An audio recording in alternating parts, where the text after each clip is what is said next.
Eny ara tokolasy topoavy de faly miarabantsika isa tokantrano ray ny tenako amin'ity maraina ity maraina ny alarobia faefatra ny volana May 2024 de manolotra ny arahaba ny koko ho atsika rehetrarehetra any amin'izay toerana misy atsika naizanaiza amin'izao fotoana izao mandre ity fandarina miara-manonja ity tena tsy adiniko ny mirary fahasalamana ho an'ny namana Rina Arabe Mananjara zay mbola ao anatin'ny fitsabotena amin'izao fotoana izao. Tsy adintsika ihany koa ny miaraba an'ireo namana teknisiana eto amin'ny Foibe any amin'ny Radio Madasy any amin'ny faritra rehetrarehetra any izay manao ny fifampizarana ny sary mba ahazoantsika rehetrarehetra mandray izany any amin'ny toerana izay andraisantsika ny sary sy ny feo tahaka izany ohatra ny any amin'ny faritra rehetrarehetra any de ho singaniko manokana satria nisy fomba nahazon'ireo namana tany Biotiky Betioky atsimo ny fandarantsika zany satria niresaka momba an'le cyclone rivo-doza-dratsy mihitsika ny hoe aiza amin'ny filoham-pirenena mba hijery ny zava-misy any amin'ny faritra ny lalovan'ireny rivo-doza ireny raha nandalo tao miandro vasomoron-dava izy tamin'ny faran'ny herinandro ary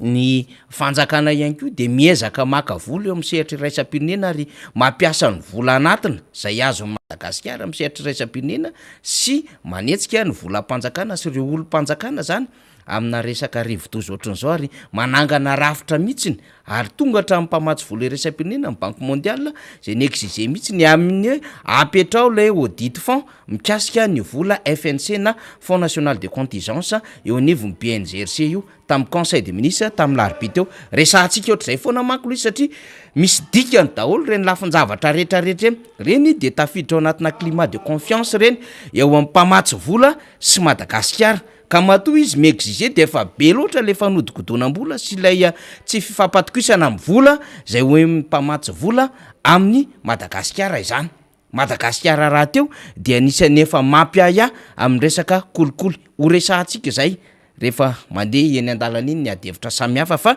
ataoko fampidirina aloha zany rehetrarehetra zany ka nahazo ako ny tamin'ny namana avy tamin'ny Betioky tanytsika amin'ny fomba nahazon'izy ireo moa zany de miezaka ny mahazo amin'ny alalan'ny Facebook de nikisaka kely tanatina tanàna zareo de napita ny vaovao taty amiko tena misaotra anao fa mba nisy ny resaka ny zavatra mahazo anay fa hatram'izao de mbola manamboatra lalana zahay zay nisy azo menjera hatram'izao ny tranonay lalovan'ny cyclone dia mbola eo ampanamboamboarana zay mijery zay tokony ahafana zany manangana ny trano sy mijery ihany koa ny hifanampiana ny sakafo eny avy ny fiarahamonina ary raha mba fantatsika moa fa ny any Manakara mba mivoatry Manakara any nge tamin'ny fandalovan'ny cyclone teo aloha mbola tsisy nandalo ary mbola misy fahasairana zao fotoana zao de misy mitaraina mihitsy ny zanak'izany district zany hoe aiza raha amin'ny fitondram-panjakana zany rehetrarehetra zany matoa resahantsika ary tsy sasatra mihitsy tsika mamerimberina ny amina trangan-javatra zay misy ary ataontsika tena hoe martelentsika mihitsy ny tena kapohantsika maro toy isan'andro mihitsy ny adevitra mba hahatonga saina ny reto fitondram-panjakana ao anatin'le oeraoera production zany fa le tena fanatanterahana sy le fitsinjovana amin'ny vahoaka iny sarinady fotsiny iny tsy misy iny resahantsika io zay rehefa aveo satria misy zavatra be da be zay en danger ny firenena malagasy am'izao fotoana izao de hitondrantsika fanadiadina am'izao maraina izao de manao kopakopatanany ho atsika rehetra ny ampitan-dranomasina any ianareo tena tsy mafoy amin'ity fandarana ity diaspora io tiako ambary io zany de manaraka akaiky mba hazona ny vaovao mba hazona manao fandalinana iombonana ihany koa ary mba mitondra ny anjara hevitrareo ao anatin'izay commentaire ny MBS zay na ny YouTube zany de sorana betsaka tompoko ho atsika ny velana satria tsy mitaza-potsiny tsika satria dia miara mitaitaina miara mikondoa aminay ny amin'ny hoavy ny taranaka malagasy amin'izao zava-misy eto amin'ny firenena izao niaraka amintsika amin'ity maraina ity de efa fantatsika rehefa alarobia ny andro dia Rakotondrina Motarson alleluia tonton Mota no iaraka amintsika zany ny endriky ny fandarana iaraka amintsika aloha tonton Mota zany misy fandalinana sy lafim-baovao satria misy zavatra azontsika ho resahana ihany ary mbola azontsika teneniny ty lafy ny fampiakarana karama ity satria entsika ny version premier ministre omaly zay chef de l'administration fa mbola ho avy ihany tsika amin'ny andraikitry ny premier ministre am'izao raharaha izao mikasika indrindra motion de censure zany fa tsara horentsika ny version fa nahazo akomba voasamihafa ihany koa tsika eny amin'ny sehatra tsy miankina eny mikasika ity fampiakarana karama ity de hitondra fanairana zay tsika dia tena kostantomota zany hanao fanadiadiana sy fandalinana sy fizaram-bavao am'izay tsara ho fantatra mahakasika izay akoatran'izay dia tsy maintsy ho resahany ty zava-doza hitranga era-tany ty eo ny tontolon'ny solika eo hoe ny tontolon'ny ady zay mety efara amina ady lehibe mampatahotra izy ty fa mbola ady aloha atrehantsika am'izao fotoana zao de eo am'izay lafin'ny sandam-bola izay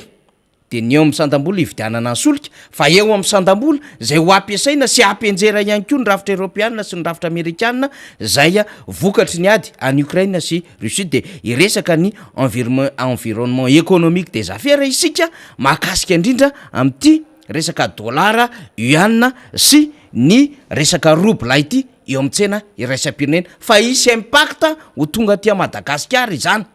ny ho fandresen'ny Ukraine zany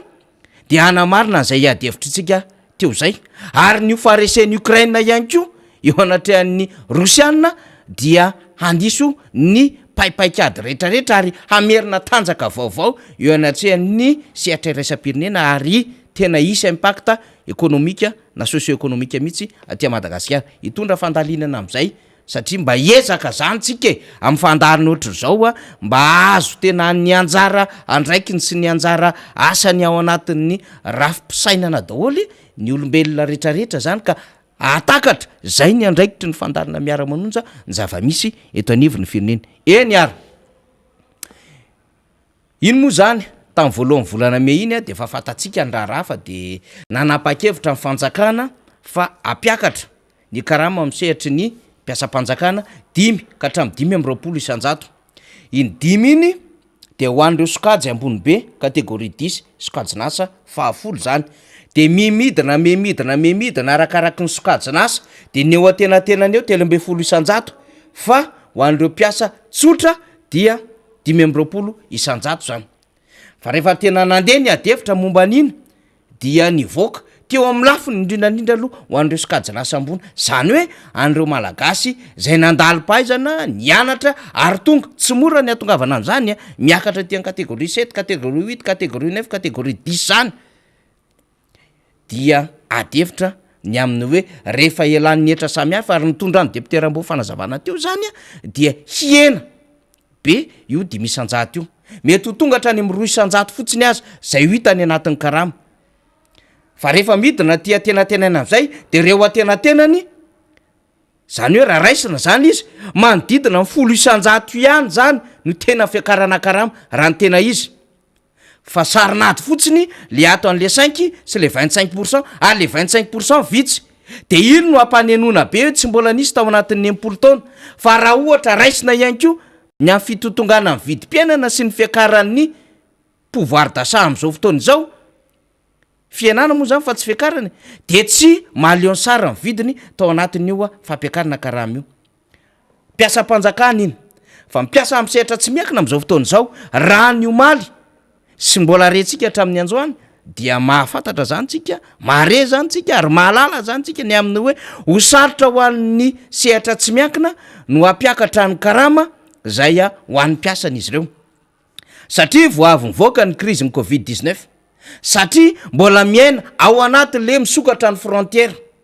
ka anomboka andeha am'izay ny activité locale ny nataon'izy ireo fa ny activité zay ifandraisan'ny eto atoery na makany am'tsena iraisam-pirenena de mbola manomboka mandeha ary manomboka mametrapetraka amin'ny fomba fiasa samihafa ny am'ireo reny volana ampiasaina ny am'ireo personnel nampiasaina zay mbola misy tsy tafaverina ao anatin'ny orinasa am'izao fotoana izao ary ny amin'ny activité zay mbola misatra am'izao fotoana izao kanefa dia tsy maintsy ampiakatra n'izay karama 9,9% zay ny 30 000 ariary ao anatin'le SME molona le salaire minimum d'embauche 220 000 ariary amin'ny sehatra tsy miakina 30 000 ariary nafenony nalain'ny fanjakana no ameno azy zay lasa 250 000 ariary le SME dia adevitra am'izao fotoana izao hoe ahoana ary no ampiarany eo anivon'ny sehatra tsy miakina amin'io de manomboka mahazo avao tsika ny amin'ny hoe eny ary ho ampiarinay ozy izy ny eo amin'ny tontolon'ny sehatra tsy miakina io karama io raha ny vaovao azitsika avy any amina namana zay mampiasapiasa zany fa zao no ataonay hanena-piasa zahay mba hahafahanay manatratra an'ilay fampiakarana io ka raha ohatra zany ka am'izay lafiny zay misy directeur tao ny chef de service tao eny misy atramina commercial tsotra misy agent commercial tao anatin'le orinasa misy secrétaire tao na mety misy assistante tao na mety misy atramina mpamafatrano sinsisa de anao fianana mpiasa indray neny amin'ny tontolony tsy miankina fa afahana manenjika an'ilay fiakarana karama 220 000 ariary satria raha 220 000 ariary ka mampiasapiasa manodidina ny 80 ny patron anankiray de azotsika tsaina am'zany 20 000 ariary zay tombonay karama ampitombona 80 isa dikany mbola tsy miarina ny orinasa tsy miakina mbola tsy mandeha araky ny tokony izy ny activité ka mba hahafahana manatratra an'izay zay salaire minimum d'embauche zay fifanarahana amin'ny fanjakana izay sy ny sehatra tsy miakina izay de ampiena ny piasa ho aminy zany ny sehatra tsy miakina ka raha ohatra ka 80 ny teoloha mety ampiena 20 na mety anena any amin'ny atsasa mihitsy aza ny sehatra tsy miakina vaovao rentsika zay dikan'izay tsy nitondra vahaolana lay tolo-kevitra zany satria tsika de nanamafy mandrakariva ny aminy hoe ny fanjakana mihitsy ny aloha tokony hanao preuve na bonne foi ka hijery ny fomba fampidinana ny vidiny entana sy ny vidim-piainana ary hijery ny resaka sécurité sociale aloha sy mesure d'urgence mifanaraka an'izay alohan'ny anerena nreto sehatra tsy miakina reto satria mavesatra loatra ny zavatra zakaina izy ireo voavy mivoaka krizy zany de manomboka mivoaka zay feo zany am'izao fotoana izao dikan'izay zany le mpiasa efa nanaovana compression teo le mpiasa efa nanaovana chômage technique teo marimarina kokoa mbola hiditra ety anivona compression na fampienena piasa ndray le am'sehatra tsy miakina satria voatery tsy maintsy mijery vahaolana amin'ny alalan'lay kitikitika kely madinidinika am'le fomba fitantanana ampiasa ao anatin'izay orinasa izay vaovao zay resantsika izay teraka eny anivon'ny fiarahamoniny sehatra tsy miankina zany resantsika zany na de eo ary ny finiavana izy ireo te hana tsara ny fomba fiasa ary na de eo ary ny finiavana izy ireo hitiatraka mandrakariva ny soa ho an'ny mpiasa malagasy amin'ny sehatra tsy miankina marobe rehefa resantsika fa efetaka aketo tonton mota miarabanao miarabanao faniry dia miaraba ombako manana ny fiarabanana ataon'ny faniry a ho an'ireo mpisehitra rehetra eto amin'ity fandaharana ity ho an'ireo olona any ampitan-dranomasina ary ho an'ireo olona manerana ny Madagasikara koa zay manaraka izao a fandaharana miara-manonja ankehitriny zao miaraba anareo a ary de mirary anareo a ho salama sy avitrika tsara totosa ny asa manandraikitra eo anatrehany tsirairay avy dia faniry moa efa nanomboka ny hoe resaka karama za manokana raha fijeriko an'le resaka karama ry faniry a de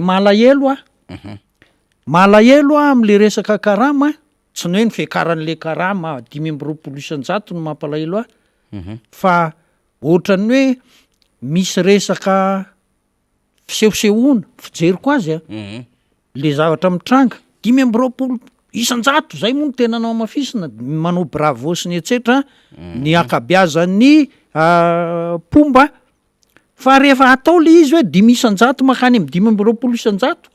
mandalo amy 7, 8, 10, 12 isan-jato ange zany de tonga milazainao hoe mbola elan'ny impôt de zao fa ny tena tsapako hitako tonga de mivandravandra be aloha ry faniry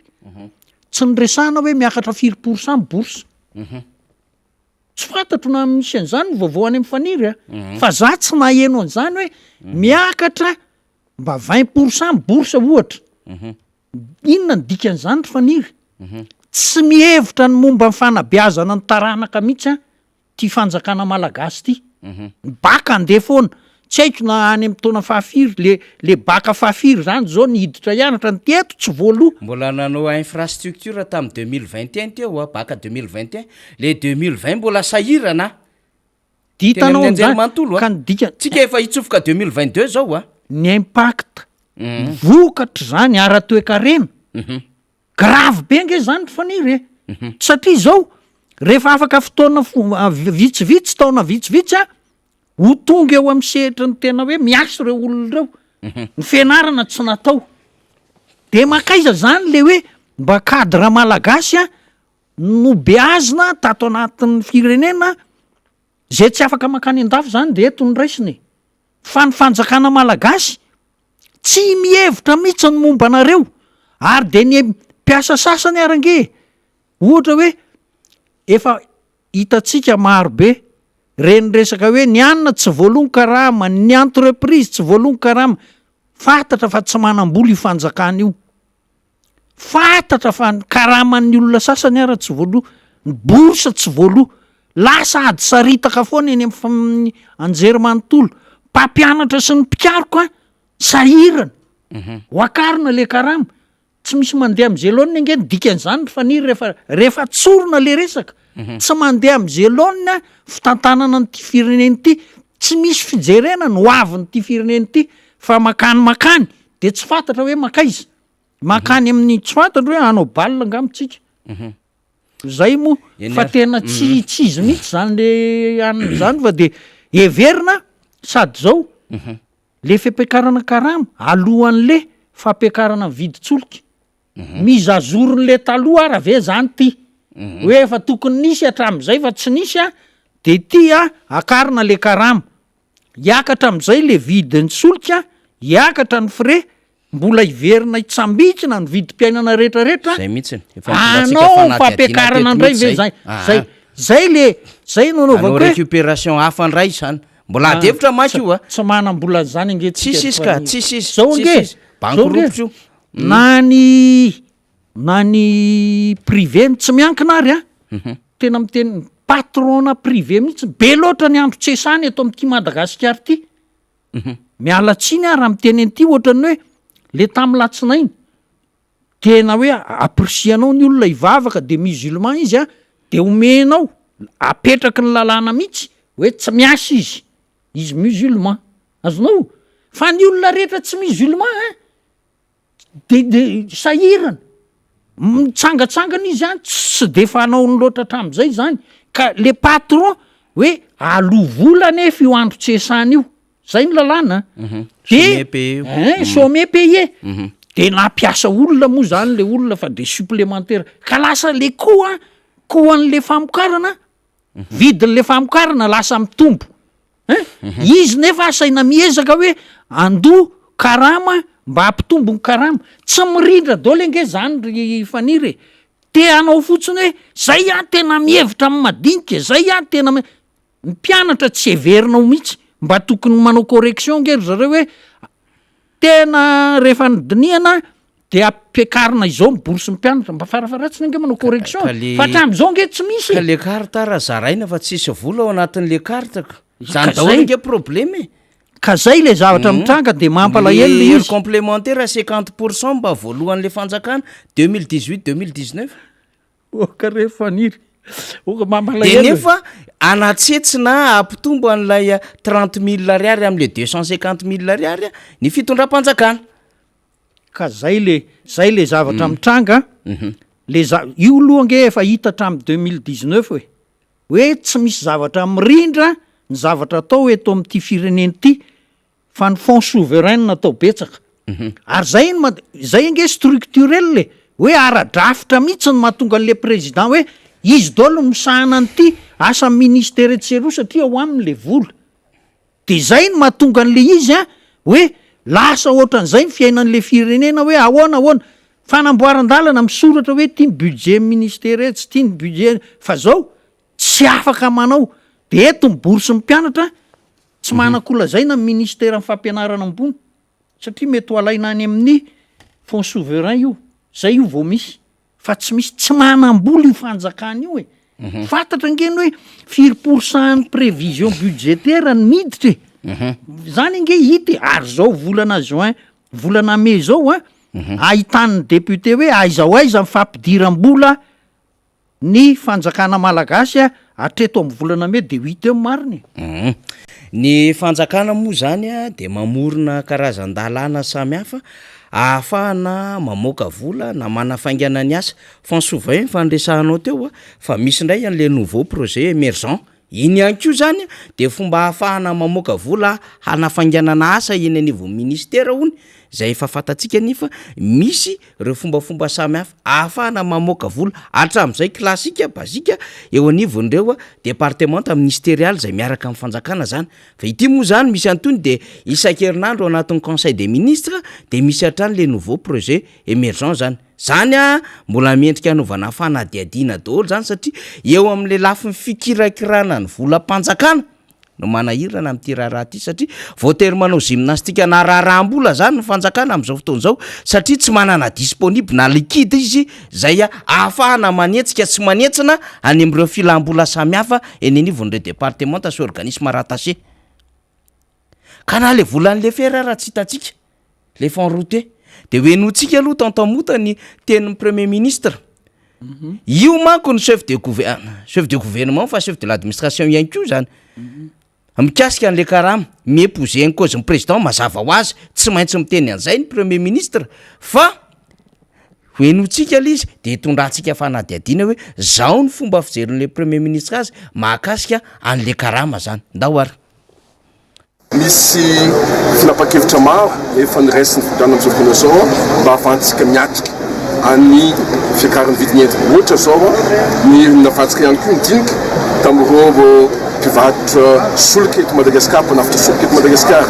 ny zavatra atao ihany koa hitanareo ihany koa ny fijerena manokana ny tontolo ambanivohitra eto Madagasikara izay amin'ny fanomezana masombolo sy ny zezika ihany koa erin'ny Madagasikara mba ahafahantsika mamokatra ihany koa ao anatin'izao fotoan-tsarotra zao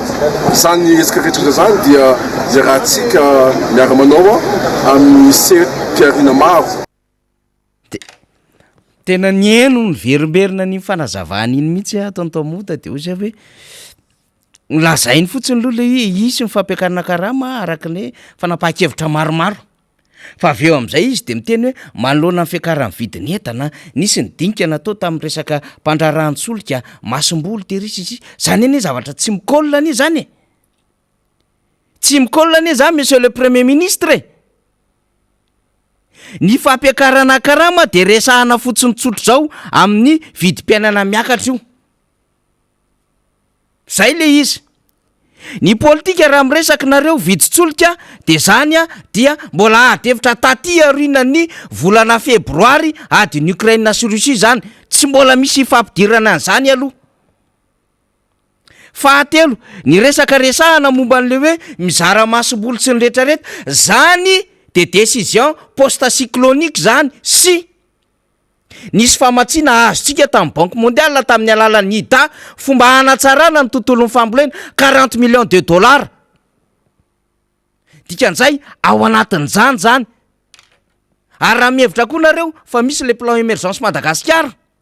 tokony ao anatin'izany no hijery an'izany fa ty moa mbola akamantatra koky vita tsisy an'izany PM zany telo taona sy tapany tsisy PM zany tantanana ny firenena io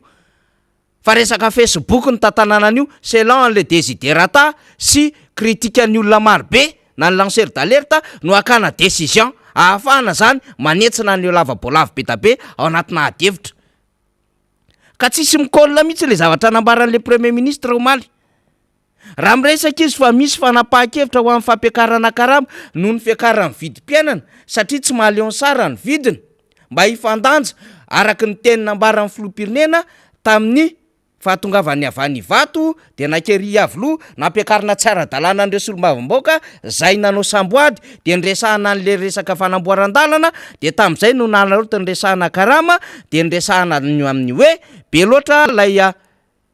fiakarany vidim-piainana fiakarany vidin-javatra noho izany mba ahafahana manonitra an'izay sy ahafahany rehetra manodina ny vola eo an-tanany sy ahafahana mampitombo ny vatan-karama dia naka fanapaha-kevitra ny fanjakana de tokony mba nanome statistika le premier ministre zany satria eo ambany sokany eo ny données rehetrarehetra tokony anana ny logiciel logure tokony manome statistika le premier ministre satria eo ambany sokany firy ny isan'ny mpiasa-panjakana sy reo alohan'ny fanjakana vola mivatana akoatran'ireo alohan'ny fanjakana amin'ny alalan'ny fisotrondronosy isia de zay d'état zay ny tadiavin'ny olona tamin'ny premier ministre satria raha miteny ny filohan'ny repoblika hoe 10 3 ambin'ny 10 5 isanjato iny lafin-javatra iny de ny fampiarana zany lalana rehetrarehetra izany de ny administration mandamina izany manomboka makany amin'ny ministre ny fonction publique sy ministre ny finance de ny premier ministre no miaraka amin'ny coordonné an'izay asa zay miaraka am'ireo deux département reo dikan'izay détail nitadiavin'ny olona taminao monsieur le premier ministre fa tsy ny resaka inona ty blabla amina resaka solika resaka fiakaran'ny vidikefa zay nge io ny zava-misy miakatra ny vidinetany tsy mila etalenao zany satria tsy nahavitan'izany le gouvernement tanao depuis 2019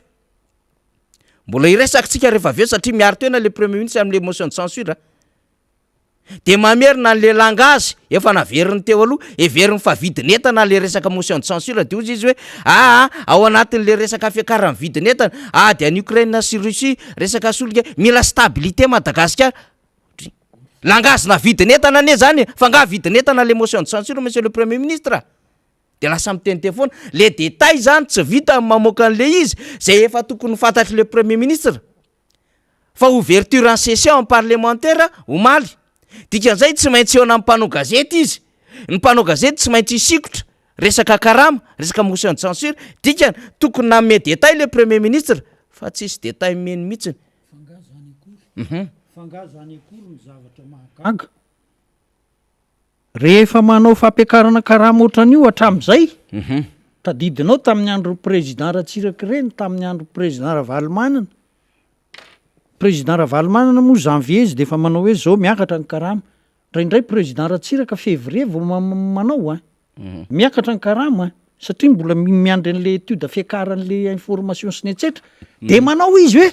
miatra nanomboka tamin'ny janvier ty fa le fampiakarana karama io miatra rovina ary faniry volana me ony dikan'izay amin'ny farany volana am'ty volana me ty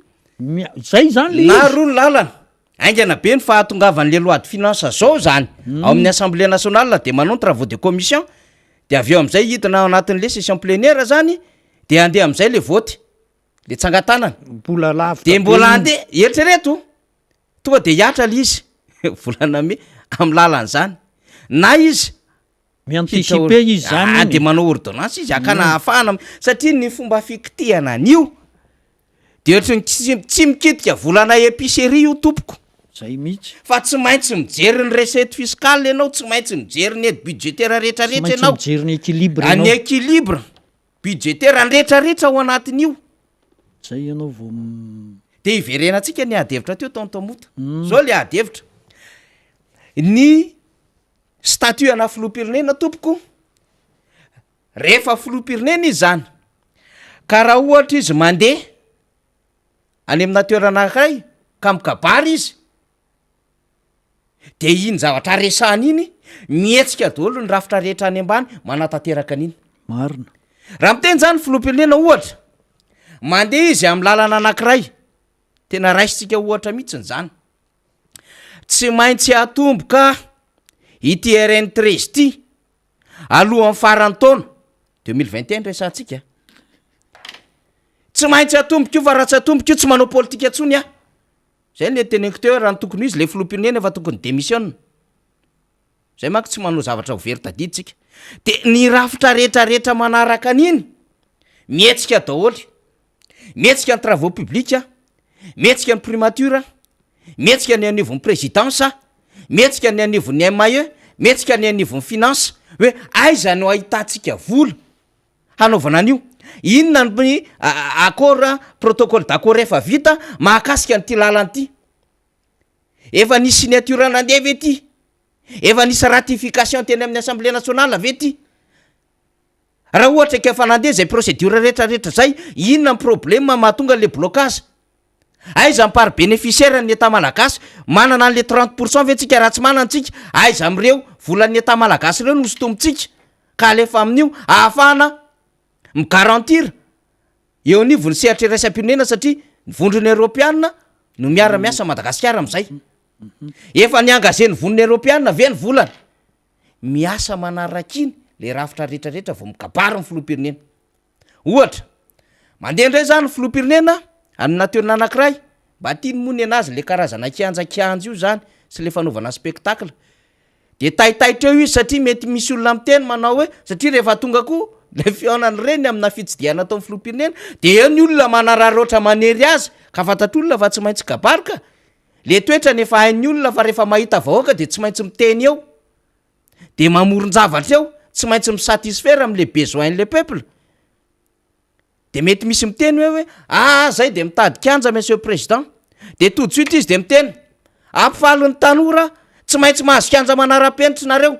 ary amin'ny farany volana ihany de tsy maintsy mandeha mifototra am'izany ary ho avy aty ministra ikarakaran'izay de lasa le ministre ny sport zany jeunesse sport mijery ny possibilité rehetrarehetra arabola mijery ny possibilité teknika rehetrarehetra ahafahana manao an'izay kanja zay mety tsy tao anatin'le budget de l'etat tao anatin'le taona ray zany le nentina tao am'ilay loi de finance initiale fa tsy maintsy ho ampidiriny zay de jerevana daholo ny étude technique de mijery ny faisabilité technique aiza zany ny anaovana an'le terrain de miresaka ny aménagement de territoire ahoana no angatahana an'ity tany ity tam'mpanjakany ty sa tan'olon-tsotra tan'ny commune ve ty inona ny procédure rehetrarehetra ahafahana mahazo an'le tany zay vao manao fanorenana fa mbola tsy manao fanorenana aloha fa mbola mandeha daholo ny kirakira arabola ny étude sy ny sisa de mivoaka ny defi de mandeha ny appel d'offre mazavo zany rehetrarehetra zany zay vao miroso amina vato fototra pospera de mandeha tsy kelikely ny asa fa mifandehana ny asa koa rehefa mandeha ny appel d'offre rehetraindreny mbola misy ny 20% aloha de mandeha tsy kelikely zany nge le raha-mpanjakany fa tsy raha-rahana association sy épicerie ohatrany ny ataony le fitondrana am'izao fotoana zao tontomota le izy ka raha miteny zany le premier ministre 5-13-25% sy 250 000 ariary de misy sehatra be da be miasa tena nandrasaky no maliny faravaratsiny ame détail technique le premier ministre fa tena mbola resaka fenana resaka manidina fotsiny resa solike masombole sarena voara c'est le premier ministre ka izao nge zany ry fanire raha everina fa tena olona mieritreritra tsara reto mpitondra atsika reto io fampiakarana karama io zany raha ny resaka mandeha na amin'ny prime ministre na ny filoham-pirenena dia ohatrany hoe fanaovana mizazoro na hoe fanarahana ny fiainana andavidiny fiainana andavanandro ho an'ny mpiasa mpanjakana sy ny mpiasany tsy miankina dia nampakarina le karama mbola ijery an'le fiakatry ny vidin'ny angovo izy zany rehefa avy eo de tsy fantatra hoe inona indray no olazainy fa raha ny faniriana aloha de tokony ohatran'izay le izy satria efa ely ty karama ty tsy niakatra de zao izy nataony hoe mba ampiakarina samy hafa moa ny fomba fampiakarana azy amin'ny kategoria samy hafa amin'ny fonctionnaire de ny mpiasa privé zany nisy an'iny fombafomba natao iny zavatra tena olana ho eto anatin'le izy azadiny koa ny zavatra rehetra hoe tokony ho ataonareo miaraka am'izay fa tsy mijanona eo fotsiny akory fa dia miakatra zany le karama am'izao voalohan'ny volana me zao ka na afaka 20 andro ara vao miakatra ny angovo de tokony isy réajustement indray zany zay zavatra zay raha ny fomba firesaka atreto hoe tena mijery ny ara sosialy ny vahoaka malagasy ny fitondrana mijery ny mahakasika ny fahasalama le olona nge fa tsy afaka mitsabo tena tsony noho ny fahantrana misy de lasa miova manao an'izao zavatra anina rehetrarehetra zao ny olona fa tsy mandeha araky ny hoe fomba mahazatra hoe mijery dokotera de mividy fanafody de mitsabo tena fa lasa manao fombafomba zavatra tsy de fantatra tsony hoe araky ny netindrazana zay aloha tsisy maharatsy azy rehefa tena hoe hita tokoa fa lasa zany ny anteran'ny olona be de be am'izao no le fahantrana ka de zao zavatra irina zany am'ty fampiakarana karama ty fa ngamba ho ajanona am'izay le resaka fampiakarana karama de zao hoe napiakatra izy zany ankehitriny araky ny nambaran'ny prime ministre fa nampin'ny prime ministre hafa moa hoe eo koa ny fandiniana ny fividianana zezika sy ny masombolo sy ny sisa nen'ny prime ministre moa raha ny fahazahokon'le kabariny fotsiny dia manomana ny fanomanana fiatrehany ireto solombavam-bahoaka eny amin'ny assemblée izy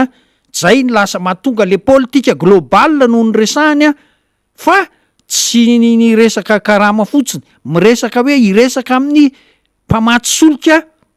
ny amin'ny mety fampiakarana amin'ny vidina solika zay no zavatra everiny ho atao zao anefa fipetraka le raha tonga do tohizana am'izay ngamba ny tena adihevitra any Eropa am'izao fotoana zao raha hitatsika de somary ohatrany hoe mangingina dôly am'izao miandry an'ity 9 mai ty fa raha araky ny tantara mantsy a ny 9 mai dia daty malaza mihitsy a eo amin'ny fitondrana rusiana fotoana nandreseny a ny fitondrana nazy tamin'ny fotoanandro zay de ny expert militaire rehetrarehetra any Eropa am'izao de hoe anao défilé be ny filohan'ny rusiana mety akalaza be an'io ary tena mety hitady victoire be atya Ukraine fanontaniana moa zay eritreritra moa zay an'ny expert militaire na amerikana na europeana zay de hoe mety iova tanteraka ny fandehan'le ady amin'io fotoana io eo ara fa hipotra am'izay le tsy maintsy hiatra am'izay le vidina solika vidin'ny angovo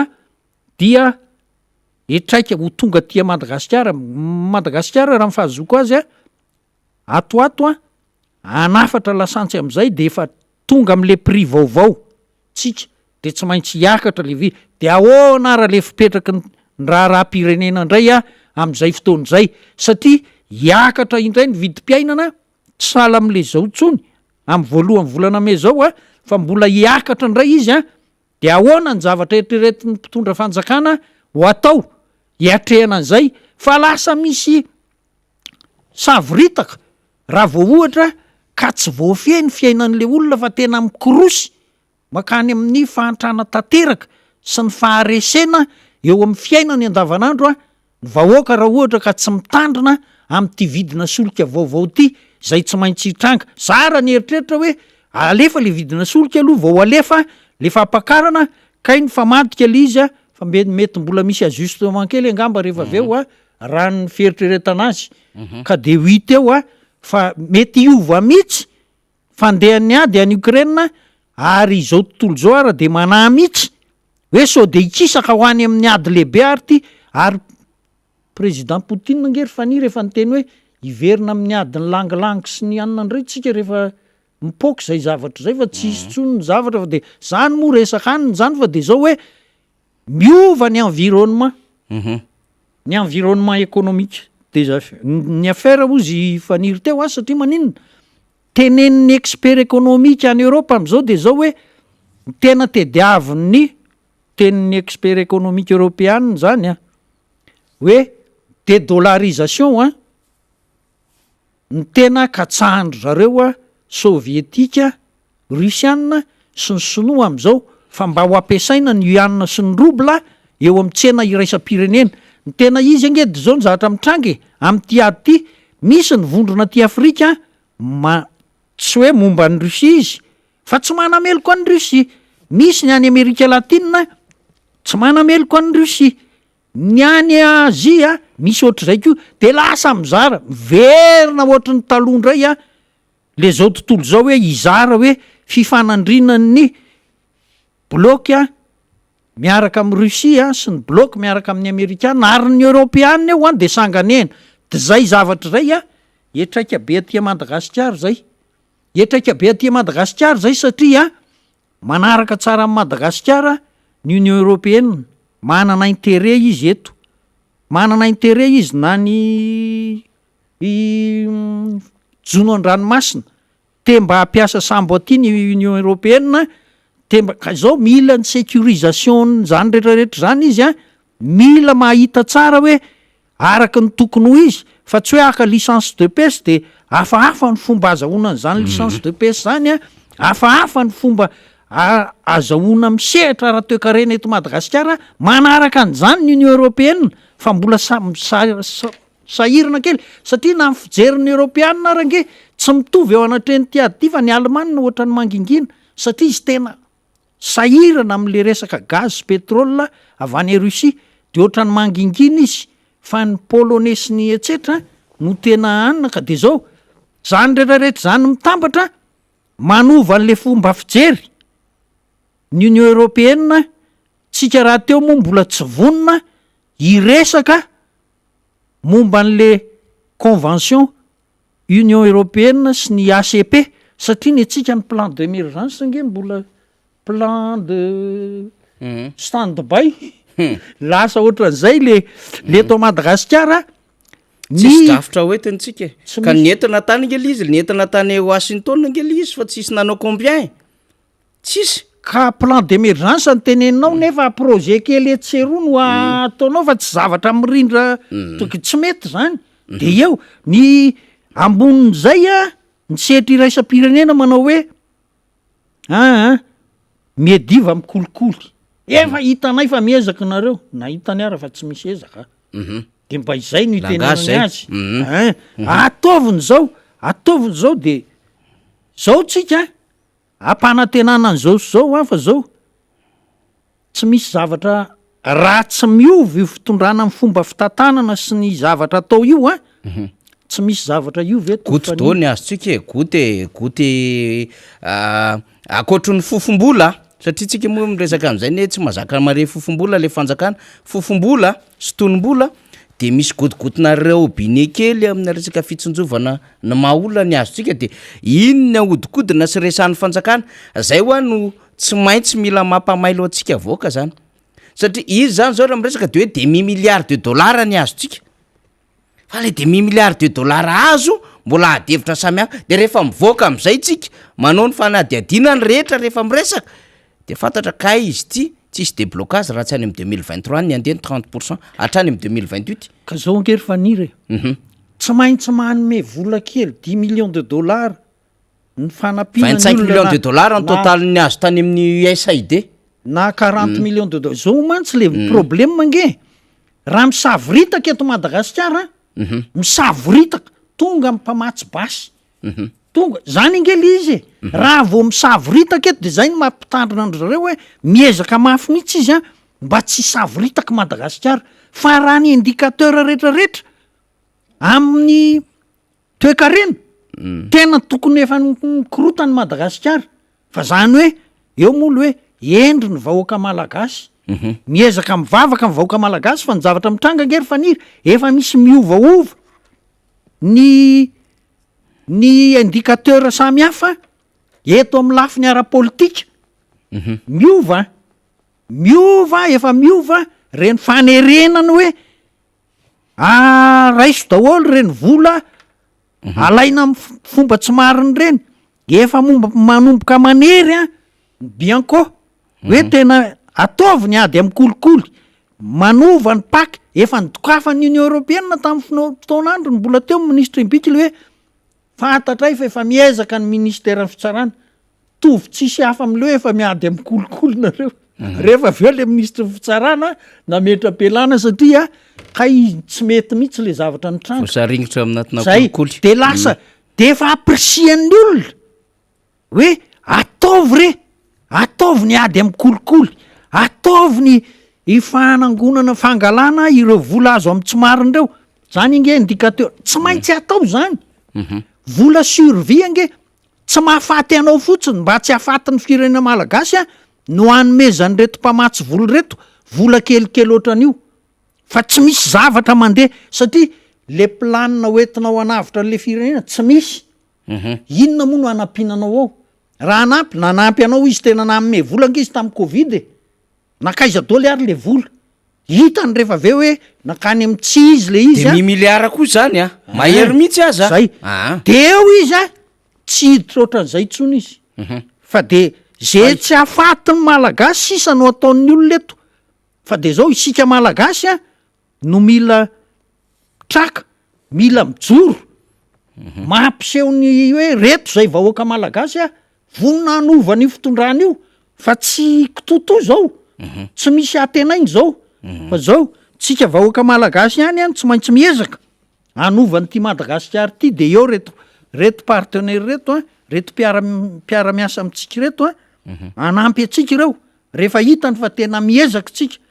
fa efa kely sisitsika de ho faty raha tsy mitandrina. Efa andalana mihitsy le nyresahako teo moa zany resahantsika teo moa zany tontomota tontolo mpiasa zay le nyresahana teo zany de averiko ihany ty satria zao manko le zava-misy zany antony miditra amina zavatra compliqué le fanjakana nefa te après vahoaka zay mihitsy manko le izy laloviny ao anatin'ny karazana formulation anateny sy karazan-javatra le vahoaka de fanina satria le fanjakana zany fanjakana tsy normal tsony ny toerany eo ary izy efa mahafantatra fa en difficulté izy na arabola zany na resaka confiance zany na crédibilité zany de zay mahasarotra n'le adevitra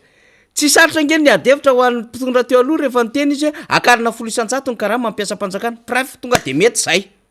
10% de tsy mitabataba mampiasa mpanjakana hoe tsy mety aminay zany tsy afapo am'zany zay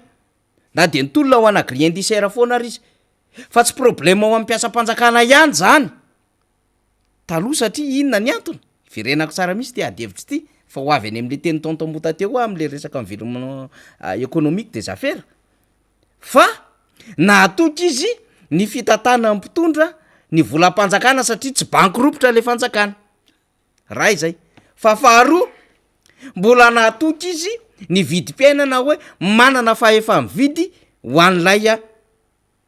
fiainana le mpiasa mpanjakana de tsy problema le 10% tsy problema ho an'le mpitondra mifandimbo le izy ary président Ravalomanina ary nahita 12% mihitsiny hoe andao atao am'ty 12% ty de jejojejo daholo ny rehetra aiza niakatra 12% karama mba nahafaliny rehetra zany ka fa ity zany nanaova ny fourchette le izy 5 à 25% de niezaky ny haino any zay le izy nanotaniko teo hoe fa naninona ny premier ministre tsy niteny aniny satria every fa mieux placé le premier ministre ne nitaly amin'ny BIT teto hoe BIT zany sampiny OIT zany organisation internationale de travail malala ny fiaina mpiasa sy ny tontolo mpiasa zany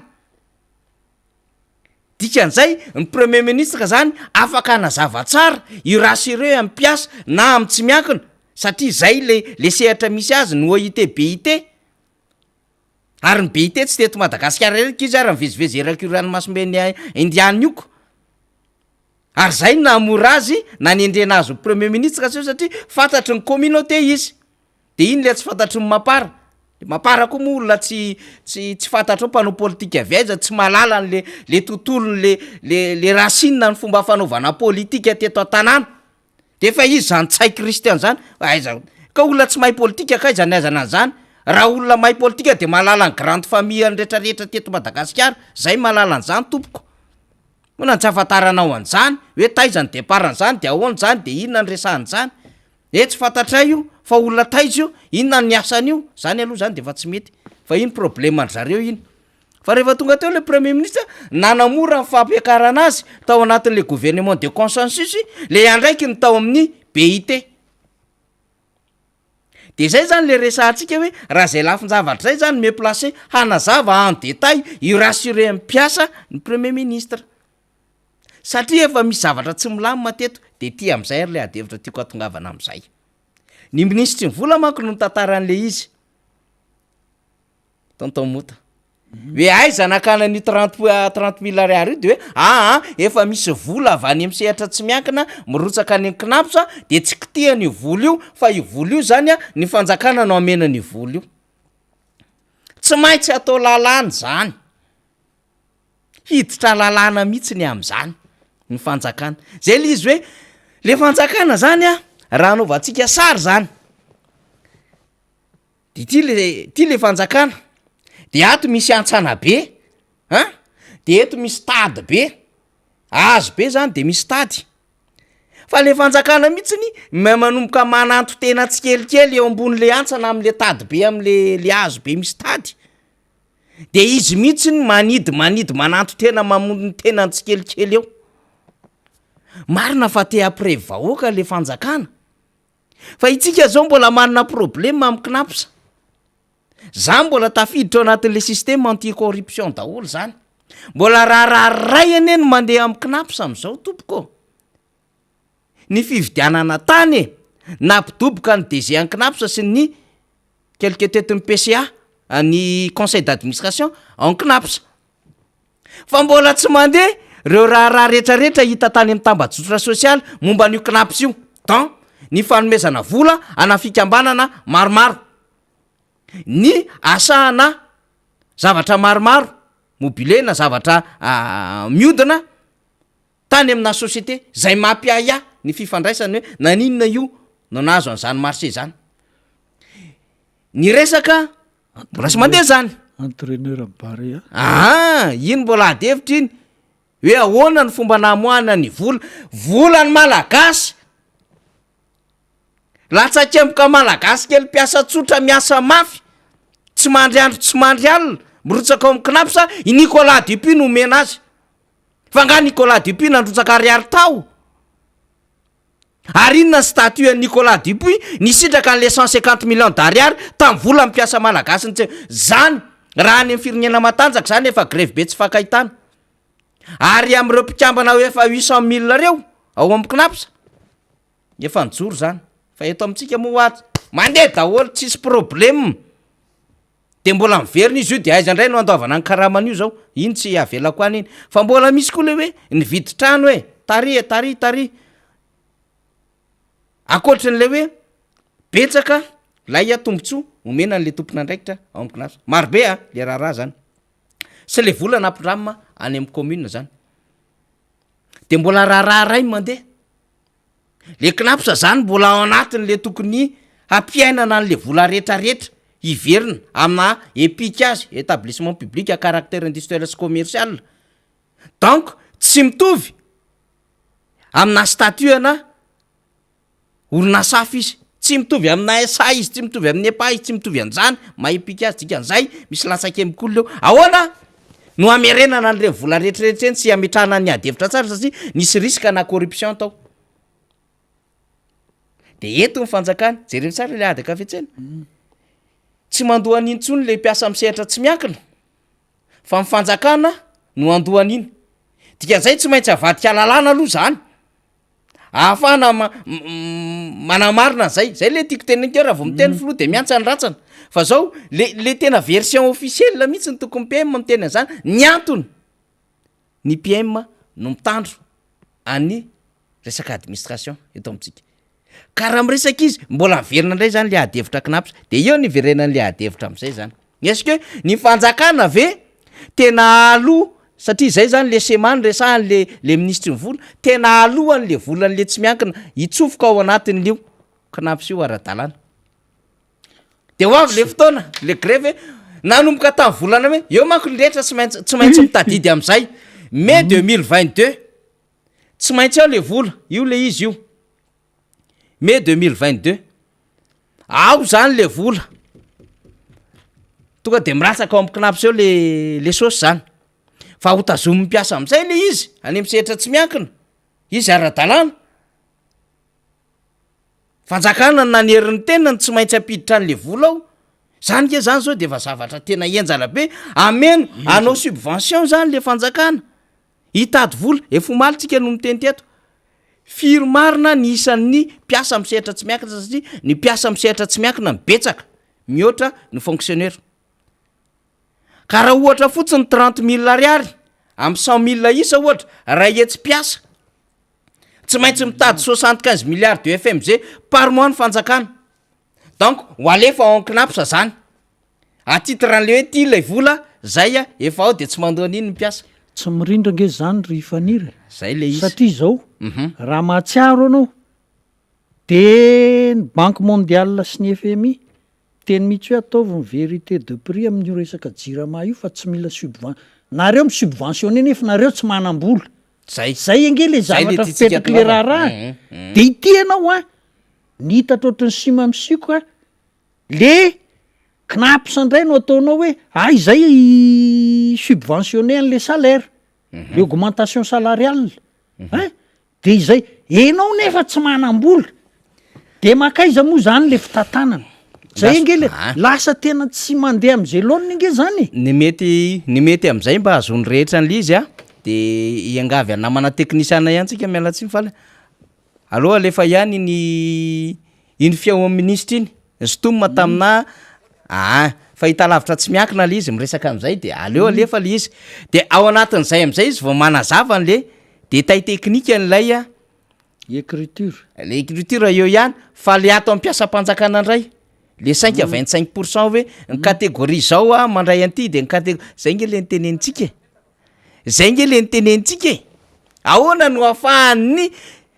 ny antony tsy hoe tsy mahatoky le ministre atsika le ministre tsy maintsy mitady vahaolana foany fa mirassureny io miala avy anivon'ny président satria ny exécutif fa présidence sy ny gouvernement miala avy ty anivon'ny président io de makaty anivon'ny primature fa zao nako miantony mampamailo atsika an'izao zao nambara amin'ny prime ministre rehefa misy olona marobe nitokona teto ka tsy voalovola tamin'ny heritaona de ozy ny prime ministre tsy aza aterena amin'ny alalan'ny grevy ny fanjakana andovola ka raha tonga ary tompoky le olona haka ny anjarana demain ou après demain tsy fatatsika roviny zany fa manomboka manara-maso izy volana mai tao ve le saosy juin juillet ou septembre raha mbola tsy tafarotsaka ao le izy tokony rovinany tokony sitrahana nareo miteny hoe miatra manomboka ny volana mai ka raha misy olona am'izay zany mpiasa hiteny an'le zay tsy mbola naray isavoritaka zany raha zany zay le teneniko hoe makasema mamato tena tsy kelikely amin'ny décision raisiny le fanjakana mamato tena tsy kelikely izy fa sady sepitra izy nefa mienjana l'état de ry ambony le azo ery ambony koa tsy flexible de mety ho tapaka roa zany ny zavatra itsanga na le azo no tapaka na le tady no tapaka na le olona atao ambany zay le semafanotelony le firenena io amin'ny alalan'ny l'état rehefa sepitra tonga de maty ho azy eo mamono tena ho azy eo zay nge le zavatra hitrange de isy lahatra indray rehefa aveo hoe tsy mola nrotsaka ny volanay manahirana zany manahirana zany tena raha manahirana be mihitsiny zany ny zesty ao ampiasam-panjakana ary hoa efa tsy vitanareo le fanjakana tsy manam-bola akoatra ny karama ny indemnité sy ny sisa makany amin'ny organisme rattaché ny dette extérieure ny dette intérieure tsisy ninina mbola misavoritaka ambony ambany de mbola maka décision ambony be indray le fanjakana satria mba te après vitany olona ka ny problème de zao akaiky le 2023 ka rehefa akaiky le 2023 de ny langage rehetrarehetra tao de tsy maintsy langage rehetrarehetra makany am'le 2023 areo ny olana todika amitsika vahoaka ny azy ny mahafinaritra an'le fanjakana de hoe ahoana mbola hibrigena mbola azotsika mitazona anty fahefan'ity 2023 donc hiverina indray le sarikototo mety iseho amin'ny endriny hafa le izy satria efa mibosy miasa mafy am'izay le mpanohana an'le fitondrana ny miratsa rehetrarehetra itsaboky tany any tsy miraraha fa horim-bahoaka zany tsony io ary tsisy développement ho vitan'io fanjakana io zany tsony fa resaka raha tsotsotra mandehandeha ho azy sisany io anako mamaso de ahafahana manao zay le tenideniko hoe oeraoera production sisa natao ahoana ny fomba ahafahana manapoka ny zavatra ngeza be iny anankiray ohatry n'le lalana eny atsofinondry napoka le fitokanana efa ravasady efa manomboka miva le pavé ohatry n'le tranany eny EPP manara-penitra atao le izy mipopoka afaka firy volana mitritra le izy zay le fiainan'le fanjakana de ndrasa aloha ho alefatsika mihitsy aloha zany ny sotomontsika tany amin'ny tele tsy miankina ty fiahoan'ny ministra ty miresaka am'lay sema anovana an'le karama 30 000 ariary ho any tsy miankina io sy lay 5 à 25% mpiasa-panjakana ndao ary iny zany dia misy vola tokony alohan'ny sehatra tsy miankina isam-bolana ao amin'ny commerce izay manodidina ny amin'ny 34 000 ariary eo isam-bolana de izay vola izay no avela tsy ho alohan'izy ireo fa ny fanjakana no andray an-tanana izay fandoavana ny charge patronale izay dia ny vola tokony alohan'izy ireo lasa mandeha makany amin'ilay fampiakarana izay zany ilay schéma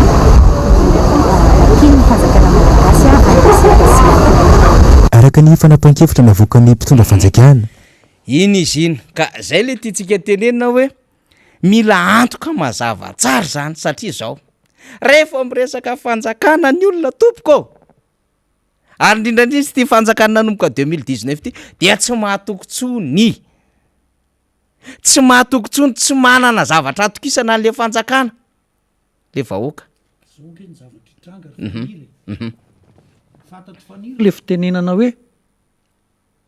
déshabiller Saint Paul pour habiller Saint Pierre. Na tsy le mpiasany tsy miankina ara zany ny hoe ianona fa hoe io le karama misy sehatra hafa tsy ho voaloha bourse mpianatra aloha ny tena everiko hoe de ho lasa 7 volana sy ohatr' zany ay manao digitalisation iny moa zany le fanamarina tena fotsiny iny hoe zao ny antony tsy mahavita tsy avitanan'le fandoavana fa tena le vola mihitsy mena tsy indray ao am poste am problème de ohatr'zay ka zay le izy efa fantatra fa le vola mifanjakana mihitsy ny kely de ny zavatra atao iezaka anao an'io izy araky ny tenina hoe akaiky ny fifidianana de mba miseho hoe tena miaro vahoaka mitsinjo tsy mampipotra mampiseho mampiariary ny tsy fahamarinany zavatra atao sy ny tsy fihetezany zavatra ataonareo mora kely zany na ny olona any amin'ny ambara tonga ambany ary mahay an'zany fa aza manaonao foana ohatran'io fa tsisy na izay ara kamo iresaka an'zany satria tsotra loatra zany fa de zao ny zavatra atao zay ny tranga raha vo fidiram-bola tsy mitombo tsy misy mihitsy na inona teneniny ramatoministra nge tamin'ny heritaona nefa nampahatsiaro hoe atao ny bonne gouvernance tamin'ny banque mondiale sy ny FMI tamin'le nazahoanan'le feka hoe ny bonne gouvernance transparence ny anticorruption état de droit de ohatra ny etsiketsika inona zany zao le nataony aiza ho aiza ny zavatra tonga tsy misy ange tsy misy eo izy miannonce hoe efa misy ny vola ho am'le 30 000 ariary ndao ara fa ho hitatsika hoe le aiza ny nataonao le aiza ny nabridanao fa napekanjonao an'ty resaka akaraman'ny tsy miankiny ty zay de zao miakatra le karama zao premier mai ty araka any am fin mai miakatra le vidina solika tonga de mitsambikina dolo mividin-javatra rehetra any am juin ihany raha ohatra ka le communication efa nandehandeha teo aloha teo de ahoana indray le fipetraka ty efa lany andro indray nge zany ty zavatra iresantsika ty efa lany tsy mety tsony io satria tsy mahavita ny fiainan'le olona tsony zao manko le fiakarany vidiny solika manko mbola lalana roa io na io fiakarany vidiny solika fotsiny arak'ilay fiakarany eo am'sehatra raisam-pirenena na io efa tena hiditra vérité des prix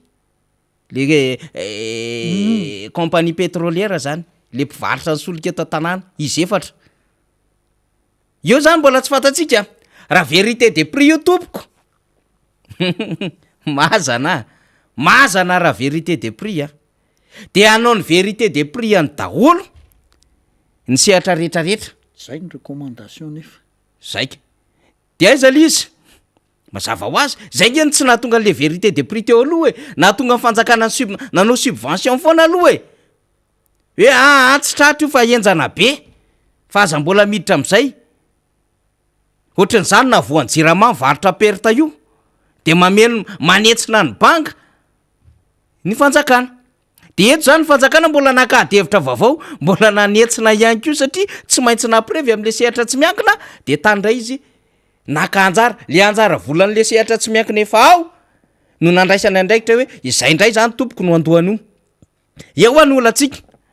tsy mahatoko ny fanjakana tsony rehetrarehetra ny mpiasam-panjakana raha tsy mahatoko ny fanjakana ny mpiasam-panjakana raha tsy vita ny fanjakana mandosy mikarakary azy reny ara ny traitement anaovany ana enseignant chercheur reny ohatry ny reny hitatsika reny eny am CCP no milahatra de ahoana ny eritreretintsika am'le karaman'le tsy miankina marobe fa tena morona devitra be da be ity resaka ty aza raisitsika io zavatra tena hoe tsinitsiny zany fa zavatra ngeza be zay le antony mahatonga atsika am'teny foana sady miteny namana teknisiana satria misy mandefa message ny amin'ny hoe tsy mirindra le feo sy le sary am'le zavatra resantsika zany synchronisation ty tsika resana am'izay tsy fatako na hoe resaka connexion ve fa Misy namana miteny an'izay moa de atsipiko anareo amin'ny région le izy fa iverenako le resaka teo tontomota alohan'ny anakatonantsika ny teadevitra itsy satria mila misaina tsara mijery an'io ny rehetrarehetra sy le fitondram-panjakana zany anao izy aloha zay hitazomany an'le fahefana tsy hisy instabilité tsy hisy explosion sociale reo ny resako azy mandrapatonga ny 2023 ka tsy problema mitsony rehefa mandeha fifidianana mbola manana izy ampina t-shirt nylon sy lambahoany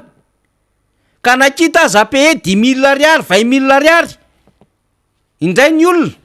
mba hahafahany tonga amin'ny fanjakana tsy mandeha ny refonte mitoetra foana ny doublon zay ny azy ny important ny hahafahana mitazona an'le fanjakana 2023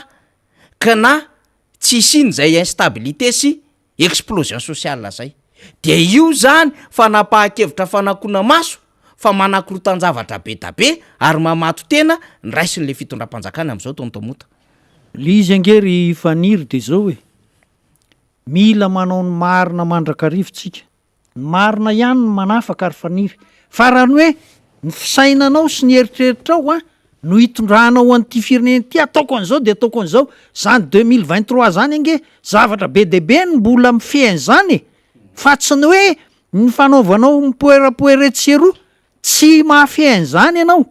fa ny zavatra hitranga rapitso ara tsy fantatrao ahoana moa ny anaovanao an'izany fa zao ny zavatra rehefa atao ampahamarinana ny zavatra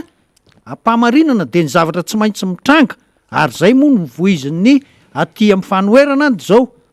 ataovy ny concertation nationale aloha ijerena hoe inaviny tsy mety ohatrany hoe manao livre blanc nge ozy ny fitenenany tamin'ny fotoanandriny hoe inona ny zavatra tsy mety eto amin'ity firenena ity fa raha ny zavatra tsy mety eto amin'ity firenena ity ny tantaraina na rapitso ara tsy vitantsika sy faniry zany de mila jerevany zany de hitondrana vahaolany zany inaviny tokony fepetra tokony horaisina zany tsika malagasy ray manontolo na ny mpitondra na ny mpanohitra na ny société civile mila miara miresaka an'izany ary de tena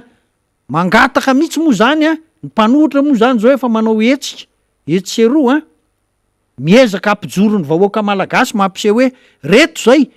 ny zavatra feo enao ngery faniry rehefa mba mieno an'le fitsidian'ny président Ravalomanana any amin'ny faritra de zao dada miverena zay ny any tena eniko de tapitra eo de izy moa manao hoe iezaka anampy ny vahoaka malagasy fa tsy maintsy atao ny concertation nationale tsy maintsy atao ny fijerevana ny lalam-panorenana ny lalam-pifidianana ny seni zany ange azo tsy asiana ntsony iny ange modely erany Afrika ny nanaovana an'iny noetin'ny frantsay tsy nanjary le izy azo tsy asiny zany foanany zany fa de atao ministèran'ny intérieur sy ny administrateur civil no misahana an'izany raha ohatra ilainy zany fa mila manao ny marina ka ireto olona reto ny tsy marina no ataony tsy manam-bola izy de nefa izy miseho manampy olona de lasa misy fetraikany resaka fitantanana nge zany tena gisitra tena kitoto zany jirama subventionnenao ny salaire ho subventionné terrain manara-penitra ny tsisy idiram-bola zany 4 milliards ny laninao de lasa kitoto be le fitantanana amin'ny firenena zao anao hoe mba hoetrena ny 2023 de zao no ataotsika ny epitso ara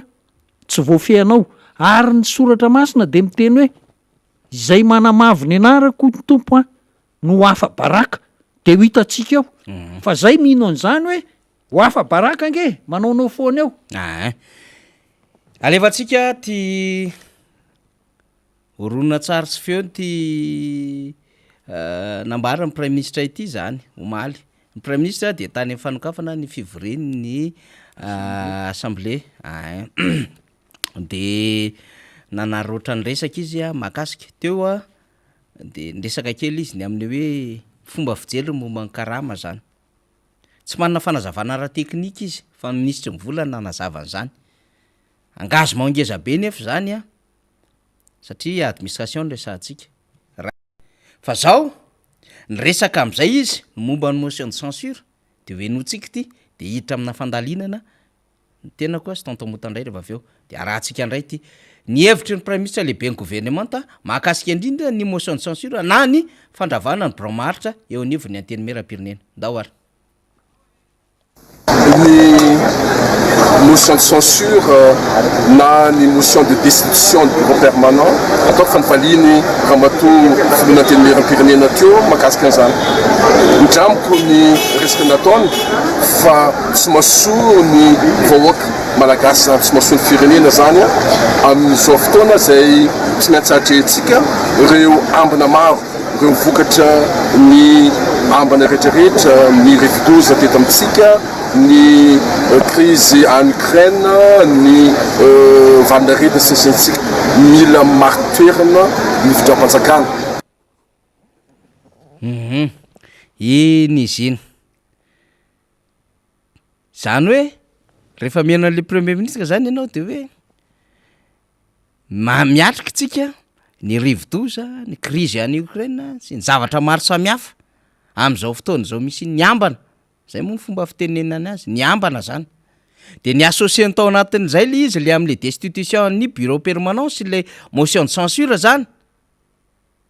de hozy izy hoe tsy mahasoa ny vahoaka sy ny firenena zany dia mila stabilité hozy izy ny fanjakana eo zany le izy ny amin'ny zay miteny rehetra zany zao manomboko zao de miomanitsika vahoaka fa de miteny foana zany de hoe noho ny rividoza noho ny crise sanitaire covid-19 de noho ny ady any Ukraine sy Russie ka raha ohatra zany ka mandeha zany le fiakaran'ny vidim-piainana de zavatra telo ihany litany ao anatin'izay maninona miakatra amin'ny vidim-piainana satria noho ny crise ny covid-19 satria noho ny rividoza satria noho ny ady any Ukraine tsy azo aongana na tsy azo esorina amin'ny toerana premier ministre noho ny inona satria mbola misy ny amban'ny covid-19 ny rividoza ny any Ukraine tsy afaka mikitika ny assemblée nationale na bureau permanent satria no reto de zay daholo zany zay fa niokevitra rehetra ho renesitsika am'izay tsy manam-bola amin'ny fanjakana IPN ohatra zany rapitso ahen'olona iteny an'izay ianao tsy manam-bola amin'ny fanjakana IPN karama satria mbola be loatra ny fandanim-bola natao amin'ny fanjakana amina resaka zao satria fantatsika fa voavy nandalo crise covid-19 tsika rividoza sy ny ady any Ukraine sy Russie tapaka ny jirony jirama satria fantatsika tsara be loatra indray fandaniana covid-19 rividoza crise any Ukraine sy Russie zany hoe lasa fomba fitenin'ny fanjakana fialana bala zany ny resaka covid-19 rividoza sy Ukraine sy Russie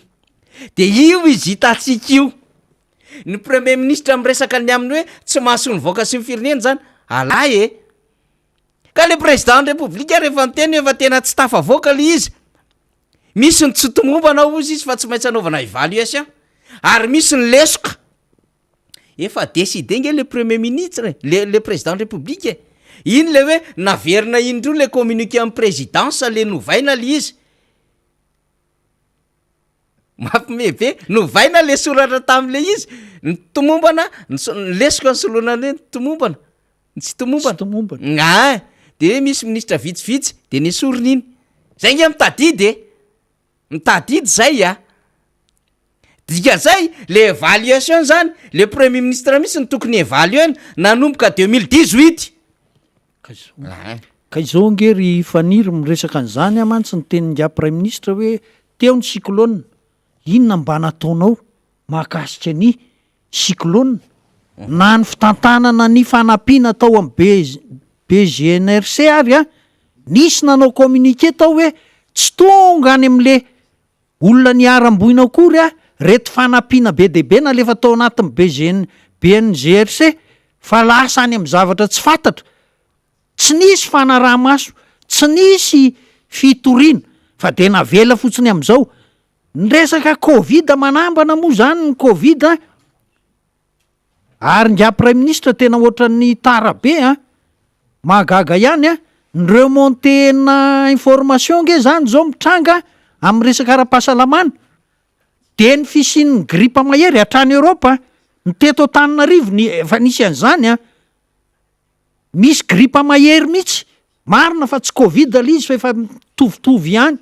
ary de tonga de traitena ohatran'ny Covid ianao a raha vao tratran'io gripa mahery io ngia Prime Ministre tsy miresaka an'izany fa mifanambana ny hoe manambana ny Covid ny zany rehetrarehetra zany mitambatra ozy a sy ny ady any Ukraine inona ny idiran'ny ady any Ukraine amin'ny fitazomana anao ngia Prime Ministre ianao a raha telo taona ny teo a tsy hita zay ovoka tsy nahovoka ianao natao nanao an'izao ianao nanao intérim tetsy sy teroa ianao a tsy hita zay vokatra azonao mahatonga ny olona manao motion de censure nge de satria maninona ianao mihitsy no tian'ny olona hosoloana ary na ny député ray atoko aminareo ary a de efa manao filazana hafa mihitsy efa mamoaka feo hafa mihitsy a amin'ny tsy firindrany ny zavatra mitranga eto amin'ny fitantanana amin'ny firenena fa ny tena mivandravandra be ngia Prime Ministre de zao reto zavatra rehetra tany sain'ny réseaux sociaux hoe misy zavatra tsy mety etsy misy ohatran'ny fanodinana hafahafa etsy misy an'izao hoe roa to tsy misy ankety mandeha to tsy misy fitoriana mandeha to ny any ampaka to tsy vo vita saisie hoe misy an'izao fa mba adiadio fa nadiadiana nge no angatahan'ny olona hoe anamarina hoe inona ny tena mitranga marina fa de zao avela fotsiny am'izao di laza ianao fa tena ianao mpitantana ny firenena lehibe ny fitondram-panjakana no mbola miasa mafy ka tsy fotoana ny fanaovana motion de censure zao raha ny hevitry ny olona nge efa tamin'ny roa taona ianao a ny tokony nanaovana motion de censure fa de eto moa nareo a mifinansan'le fisondrotan-karama mifinansan'ny jirama de ngamba engane ka tsy isy ifinansan-dray an'le rejet an'le motion de censure ave zany a no eritreretinareo atao dilazonareo a fa tena nakasitrahany solotenany vahoaka ny fijanonanao a eo amin'ny fitondram-panjakana nefa raha mikabary fotsiny mivoaka kely Antananarivo na any amin'ny faritany ianao a mikabary hoe tena ny asa tsara de ngamba voatabiny miainga makany aminao raha ohatra ka tsy mitandrina fa tsisy zavatra nandeha am'izay loany ny zavatra fitantanana firenena fampianarana tsy mandeha fahasalamana tsy mandeha ianao ara tsy mahafantatra mihitsy hoe misy epidemiana gripe eto Madagasikara fa mbola ny Covid foana ny resahanao Covid anefa ny olona mpitsabo mihitsy miteny hoe somary efa niena le toana Covid fa le gripa ny tena ambony be am'izao ary nefa le fanafody a tovitovy ihany hitraitena azy so de Covid ihany le gripa mahery ianao Prime Ministre tsy mahalala an'izany de ho ianao mbola miady hoe ianao nitatana ny fanohizana ka zay apetraka amin'ny filoham-pirenena koa hoe teneny reo député anao reo hiteny hoe le Prime Ministre gripa mahery zany nge efa tamin'ny ray volana sy tapany nanomboka de maly ianao no mikabary tsy mahafantatra an'izany akory tsy haiko na remontena information avy any amin'ny ministère ny santé ve ny tsisy sahoana fa de zao hita aloha fa tsy lozan'ny toetrandro anao ngia Prime Ministre lozan'ny toetrandro anao eny ary ity orona tsara ty zany no marana antsika n'izay ady hevitra zay tantamota satria efa andray ny député fetrara lamizafim-bololo tsika rehefa aveo izy mbola iomana koa anaty fivoriana mbola be ny zavatra atrehany ity zany de manamariny ty lafin-javatra anankiray ity hoe akoatran'le resaka vidim-piainana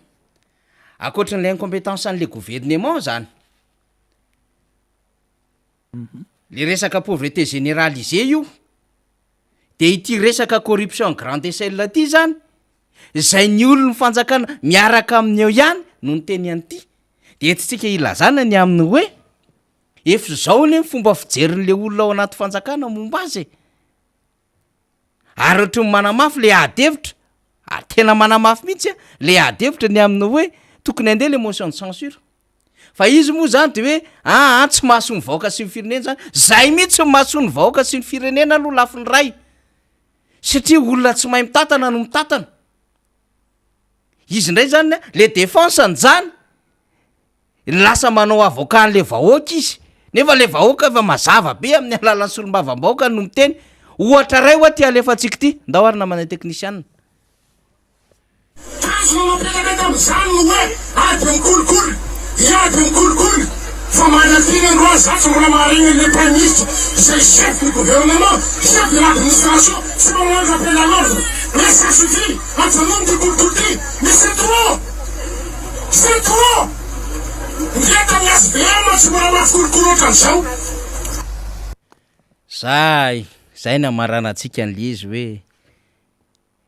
nanana fotoana zany le premier ministre omaly farafaratsy ny tokony namiala an'iny ve manao rappel à l'ordre momba an'le corruption fa c'est trop ozy le député IRD vo fitany district any Kongo na de io fotsiny aza hoa ary tafiditra ao anatin'le teboka fito nambarany teo anivony antokotiako Madagasikara io corruption io ao anatin'izany nge tsy fanaovana an'le refonte ho resan'ny député fetra rehefa aveo ao anatin'izany nge resaka scandale le ao anatin'izany vidim-piainana ao anatin'izany état de non droit mauvaise gouvernance insécurité be da be de izy le premier ministre tsy mahasomy vahoaka ve ny resaka insécurité tokony hivadika tena hoe manome antoka azy nefa ianao tsy mahavita ny asanao tsy mahasomy vahoaka ve ianao tsy mahavita miady amin'ny kolokolo kanefa tokony misy ady amin'ny kolokolo tokony atao eto ny scandale be da be eto amin'ny firenena eto ny état de non droit zavatra tokony hasomy vahoaka zany fa tsy vita n'le gouvernement le izy amin'ny alalan'le chef de gouvernement sady chef de administration de ino ny amarana antsika azy bon attendeur salut ozy izy fomba fitenenan'izay any tandroko ny omby any ampomy malala akatsika ny rito tontomota amarana azy tsika zay fa dia lehibe tokoa zay hoe ady amin'ny kolokolo zay ary de mahagaga ary ty bianco optimiste ohatrany tsy de ny asa io ny asa indrindra tamin'ny flora valimanana izy nampandeha eno a zay nampandeha ny fitantanana tamin'ireny bianco de CSLS de le chaîne pénale anticorruption ohatr'izay manko le fomba fiantso azy de tatiorina vo nisy an'le samfina CSI ny structure be de be nampiasainy bonne gouvernance reny mba azona fanjakana tsara tatana sy fa fanjakana tantalana fa ity ny tatarainy député fetra teto ara mo par définition araky ny fahamaritana ny ACC tsy manao asa ivelan'io amboida io tsy mahazo manao an'izay izy fa tsy manan-kery raha votsy eo de zao lasa manana mission député fetra ny teny an'izay de lasa carburant lasa zany efa tsisa rafitra ACC any amin'ny faritra de tsisa rafitra ny seny le manana rafitra any ka zao lasa délit d'initié tsy délit d'initié zay fa tena efa népotisme tsy népotisme efa détournement mihitsy zany zavatra zany fa tsy corruption ntsony zany fa de tazanina fotsiny de iteny ny prime ministre hoe io mahasoa vahoaka tsy mahasoa anay reo ACC reo mamely teny reo fa de zao manao mametraka veloma ho an'ny vahoaka malagasy ny tenanay ary de mametraka anareo eo anatrehany tompo vava fa lasy reo za de miteny anareo am'izany fa efa hitako fa miozongozony reo amin'ny sehatra maro samihafa indicateur maro samihafa sahirany reo de mieritry reo hoe ataotsika an'izao ty ny raha pitso ara tsy voafeanao misaotra tompoko makasitraka eny ary misaotra ny tontomoto tsika de alohan'ny idiran'ny député fetra raha lamizafim-bololona zay filohan'ny volona parlementaire ny antokotiko Madagasikara solombamboaka voafidy tetsy amboribory tamin'ny fahadimy de amaky soratsoratra zany tsika afahantsika miditra any amin'ny adevitra vaovao rehefa aveo miaraka amin'ny député fetra tovy razaka miaraba antsika mpanaraka ny miara-manondra rehetra fomba antsika rehetra ny eny tompo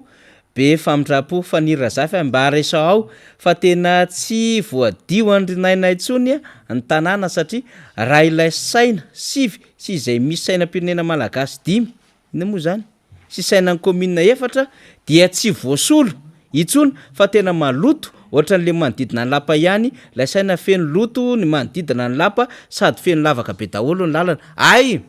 le saina manodidina ny lapa etsy analakely zany teneny namana tovy razaka am'izay mba soloa zany le saina fa efa akaiky koa ny enina amby roapolo jonany e de rehefa akaiky manko le enina amby roapolo jona de le le mandoko an'le vody azo a de le manolo saina fa io koa zany tokony hainga avy any amin'ny commune koa zany zay jerevy zay fa hitan'ny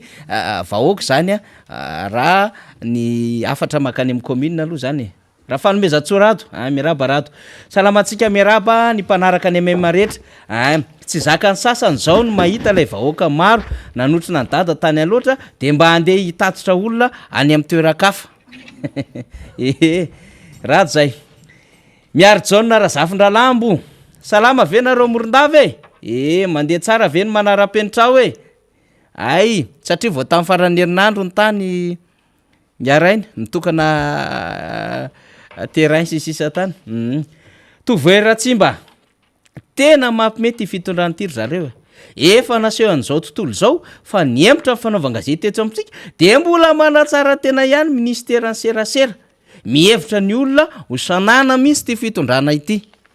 miaraba tovera Zanzaka raha Samuel zay indray raha Zanzaka vao hita elaela zay miarabanao ny tena hitako am'ty andro indrindra rajoelona ity rehefa miteny ireo olona novidiny tamin'ny vola 5 ariary sy ny t-shirt tsy mahavita taona miteny hoe mila filalaovana vola zay de tonga de ekeny nefa ny vola sy ny toerana hanaovana anazy tsy mbola hita akory de ohatr' zay foana arita fa tsy ampirebireben'ireo olona mba nifidy azy arita am'zany ny mampandainga azy sika mihitsy ry Zanzaka ao anatin'izany fanehoan-kevitra zany fa fomba fijerina vahoaka koa zany normal zany mino elso razana manakory aby zato anareo miara-manonja rehetra eran-tany avy aminay education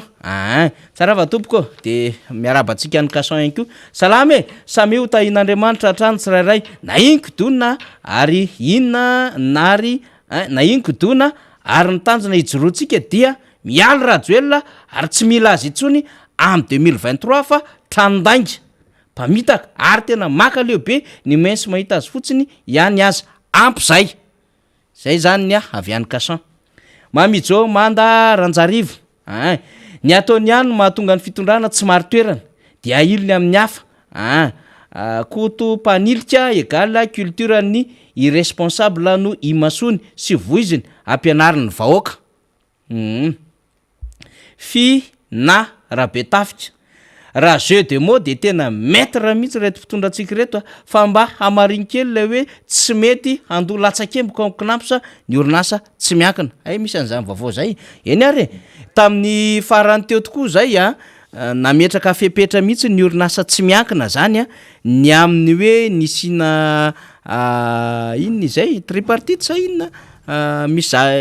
tolokevitra narosiny izy ireo zany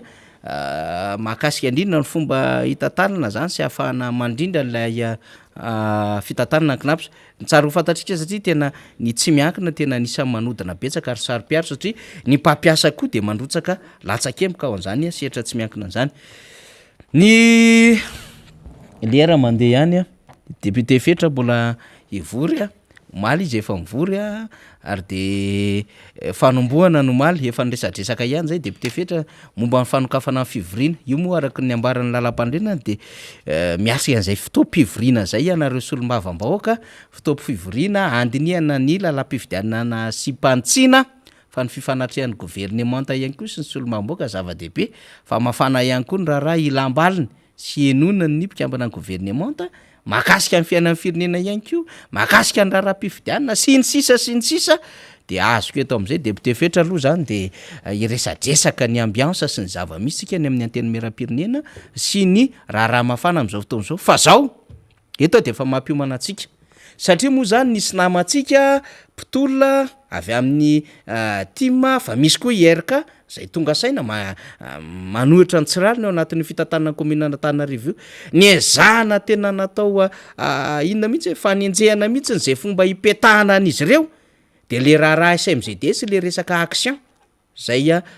tamin'ny zoma teo no mivaly izy fa mbola toizantsika foana ty SMGD ty satria manana information concernant an'izany SMGD zany sy ireo orinasa branche na orinasa ao anatin'ny commune Antananarivo député fetra de efa tazomiko tsika mba hanaraka zany hatramin'ny farany miaraba Andriamatoa Solomam-bahoaka miaraba andre matompanao gazety mpanetana mpamakafaka e miaraba antsika rehetra mpanaraka ny fandarana miara-manonjy eto amin'ny MBS sy ny radio Mada dia miaraba mivaoaka malagasy iray manontolo izana fo izy nanefa na izany ara tsy manamaivana akory n'izany fiarabany zany fa mbola maromaro araka ny teniny i namana faniry teo ny andraikitra mbolosahanina rehefa kelikely any anivony ny antemera-pirenena fa araka ny fanambarany namana teo dia ato anatin'ny fivoriana ara-potoana nisy olom-bavam-bahoaka am'izao fotoana zao nanomboka omaly izany fanokafana fomba ofisialy zany fivoriana ara-potoana izany andiniana ny lalàna mifeny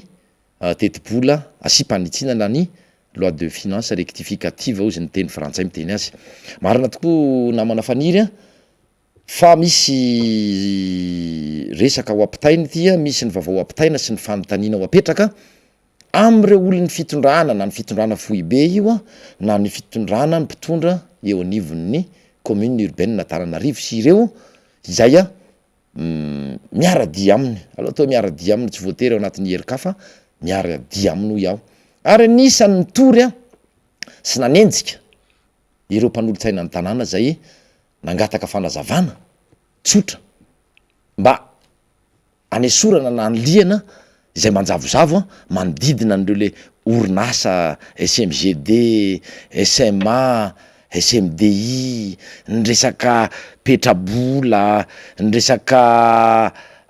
anjara petrabola ao anatin'izany orinasa zany na tonga moa anisany akoatra ny fitoriana reny mpanolotsaina ny tanàna olom-boafidy fatatsika tsara fa olom-boafidy ny natao toy ireny resaka hoe fihetsiketsehana an-dalambe tsy nahazona lalana zay moa zany no saika natao maly dia misy ny anankiray ihany ko hoe nanala baraka hono iditra tonga de amin'ny atsipriany isika namana faniry raha sitrakao mpiaino ajaina ny makasika an'ity SMGD ity rehefa mbola tsy manapa-kevitra ny ekipa n'Andriamatobe ny tanàna sy ireo mpanaradia aminy sy ireo mpanolotsaina ny tanàna izay atao hoe zay ny teneko hoe manaradia mba tsy teneko hoe pomba azy dia ho angatahanay eto foana satria hoy izahay efa volana vitsivitsy lasa sy herinandro vitsivitsy lasa zay dia mba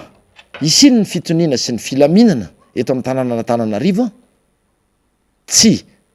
hovariana amin'ny resaka SMGD sika dia avoay fotsiny fa tsotra avoay ny mahakasika ny orinasa SMGD io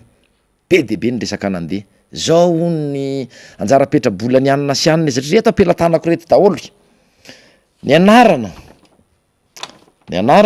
za moa tsy ampiseho an'ity fa zany sao de le olona namoaka an'ity indray no anaovana anina fa tapena akoatran'izao ty pejy maromaro mihitsy izy io pejy maromaro ty dia ho tapenako toy izao ato mahakasika ny SMGD ny afaka resahana ny non commercial ny tipany ny forme juridique an'izany société zany régime fiscalany ny période de grâce date de création ny capital sy ny sisa ary ny activité any inona daholo ny tena andraikitra omenany io ao daholo zany rehetrarehetra zany ny date d'immatriculation ara-panjakana zany io numéro statistique ato daholo zany rehetrarehetra zany ny daty nanomezana an'izany statistique zany ny daty ny registre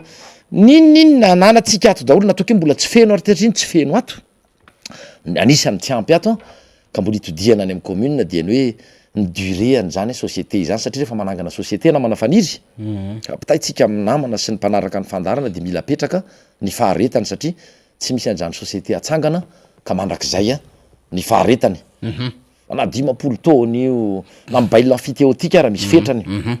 na 70 taona io toy izany zay zany tsy hitanay zay anin'izay fa ny akoatran'izay hitanay amin'ny akapobeny ny information rehetra ny information amin'ny le akapobeny saritra ny tadiavina rehetra zany azoazo amin'ny akapobeny ilay sarotra ny tadiavina rehetra ary eto izahay dia ato daholo ny anaran'ireo actionnaire ka fanontaniana no apetraka mielolo endrika fanontaniana ty eo de famely eto indray mantsy endrika fanontaniana hoe marina ve ty zavatra voalazanay ity de anjaranareo manaprofo zay mantsy ny nagaga tany amin'ny fitsarana somary gaga ihany tamin'ny fitsarana raha toka nambara fa manala baraka ireo mpanolotsaina ny tanàna zay ny enjehana fa tsy nitondra profo zay indrindra ny fitsarana zay sy ny tany anivon'ny mpitandro filaminana raha nanao fanadiadiana hoe ity ny porofo fa nanala baraka ianareo satria zavatra tsy marina namboaranareo fa ity amin'ny ilany ity ny marina tsy maninona sendra io mo mihinambary ara misy loka eny efa tsisy loka am'izao mihinambary ara misy latsaka misy fotoana ny teny maro tsy ilaozanota ny teny maro tsy ilaozana misy diso any anelanelany any de zay indrindra nge navelanareo hitambatra be le aya misy zone d'ombre ny fomba ny tenena nyreo mpanolotsaina ny tanàna sy ny tenenanay azy teto amin'ny fandarana ao anatin'ny fananganana ny orinasa ny lazaina fa société municipale io inona ny tena anjara asany fa raha mijery ato ny tena dia ovakiko kely ty fa miteny frantsay fa mialatsiny deo zany ny activité anoho ny aorinan'le capital 10 millions d'ariary zay mientsarotsika important be ty resaky ty de hoe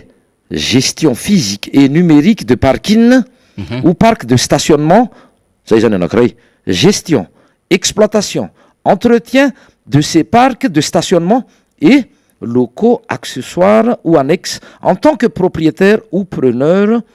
à bail acquisition prise à bail à construction à bail amphithéotique sy ny blablabla rehetra ohatraohatran'izay manodididina an'izay zany le izy iny aloha vakina daholo andra satria tsy de maro ty à bail commercial prise à bail à construction à bail amphithéotique ou encore la location simple de tel parc de stationnement et locaux accessoires ou annexes participation à objectif de revitalisation de la ville d'Antananarivo à favoriser à développer toute forme de stationnement en centre-ville, gestion physique et numérique, déléguer des places de marché par voie de mise à disposition et par voie d'affermage, ou par règle intéressée amélioration du fonctionnement des places municipales. Zay ny activité. De mifantana mipetraka anankiray voalohany ihany koa de hoe aiza ho aiza ao anatin'izay ilay resaka collecte na fanangonana ny etratany sy ny etratrano izay resaka teto FPB amin'ny zavatra misy miorona eo ambony tany sy ny etratany aiza ho aiza ao lizy satria atao teny frantsay ohatry ny sarotratra tsy voatery ho azony rehetra lizy ao anatin'le affermage ve tsy haiko aloha fa ohatra nijery dictionnaire de eo mahagaga ka ny zavatra tiako atongavana de izao namana faniry sy mpiaino anjaina inona marina ny tena activité an'ity SMGD ity fomba ahoana ny nananganana an'ity SMGD ity fanontanina ny verimberina teto izany fanampin'izany koa ny hoe maninona ny misy mpanolotsaina ny tanàna sy olona akaiky amin'ny be ny tanàna manana aotra fangiro aloha précisé hoe aotra fangiro le izy fa tsy roapolo isanjato na roa isanjato 10,, le namany fa adosoana virgule angamba tsy fanalamba raky zany raha mato mpanolotsaina mba azona marina koa satria nanafina marina nery zay indrindra matsy fa hatramin'izao miteny itenenantsika zao mbola tsy namoaka ry zareo ary mbola tsy miaiky fa io hitatsika tsy namoaka ny tsy miaiky fa tsika manany ty manantsika amin'ny apahany mbola tsy feno ty araky ny teniko teo tsy ampy ato dia ny faharetany satria société tsy atsangatsangana ohatry zao fotsiny ary ny zavatra tsara ho fantatra dia tsara ho fantatry ny mpiaino sy ny vahoaka an'Antananarivo indrindrandrindra ny vahoaka malagasy mahakasika ny SMGD ty fa raha misy fifanarahana eo amina partie anankiroa de manao contrat izy iny lasa lalàna ifehy zay fifanarahana zay lalàna iny fa tsy midika akory iny ambony loi de finance satria ny loi de finance mipetraka ety ambony ety de dikan'izay tsy azo dikaina ny loi de finance de nampatsiahy teto mahakasika ny société amétis efa parcours du combattant ny tenenako azy tamin'izay fotoana zay zay vao afaka namoaka décret ny conseil des ministres aorinana convention zay ny fanaovan'ny partie anankiroa araky ny teniko teo hoe ity société ty dia avela anangona ny atao hoe droit de visa teny amin'ny aéroport misy zavatra tsy mety areo tsy idirantsika lalina andry zareo zay fa ity any commune ty satria ve statut anao fotsiny le SMGD manambara fa ity de zao ny activité eny migerer ny parking mandray ny volan-tsena sy nio fa tsy fantarotsy ny dolo nareo fodotra-fitrasan'ny commune mandray sy micollecter an'ireo impôt foncier sur les terrains sy ny impôt foncier sur les propriétés bâties zay le mandika lalàna sy mandika fitsipika lay nanangana na ireo nanangana izay nikonkonona moa refa olona akaiky any be ny tanàna reo olona rehetra eo ary anisan'zany le mpanolotsaina ny tanàna izay nitory ireo mpanolotsaina nangataka fanazavana nangataka ny mangarara makasika an'ilay atao hoe misy zavatra ohatrany parti misy rahona kely ao a mila azavaina misy takotakona kely ao a dia tsotra kely ny zavatra nangatahany nefa inona ny setriny fitoriana fanalam-baraka satria marina ekena l izy mety 10,, aiza zay fanalam-baraka am'zany tsy hitako nge zay tena fanalam-baraka de averiko etona ihany oy alatsiny neny lalao ravalo manana miarabanao ray aman-dreny fa dia tratrina tratra ny tsingery taona nahaterahana satria matsiaro anao izahay matsiaro ny fotoana ny arahana ny asa tao amin'zany tanàna na Tananarivo na ny commune urbaine na Tananarivo zany mandritry ny 9 taona de anahatsapa fa tena ray aman-dreny ianao ary tsy mba olona nitoritory fatananao na nila ady na nilana ady aza dia zay ny maharay aman-dreny anao ary raisina itony solony ray aman-dreny ianareo sy président Ravalomanana de raha zay ny azo ilazana azy de dada Ravalomanana zany président Ravalomanana fomba fiteny ihany ko fa nefa neny lalao Ravalomanana zay natratra ny tsingery taona nahaterahany no arabaina manokana eto ary tokony ataony reny rehetra modely raha ny fietsika nasehoany na ny lona ny atsojay sy ny fanaratsiny isatsokajiny tsy fanajana fanaovana tsinitsina ray aman-dreny de mbola mipetraka izay fahendrena sy fihavanana malagasy ohatra tsara nomeny ho elavelona ianao neny anana fahasalamana dia atrany omen'Andriamanitra fahasalamana ahafahanao mandraisy ny adidy sy ny andraikitra zay napetraka ny ray nahary any ambony eo ny fanolora-tsaina ny président Ravalomanana zay vady andefy mandrinao ary any koa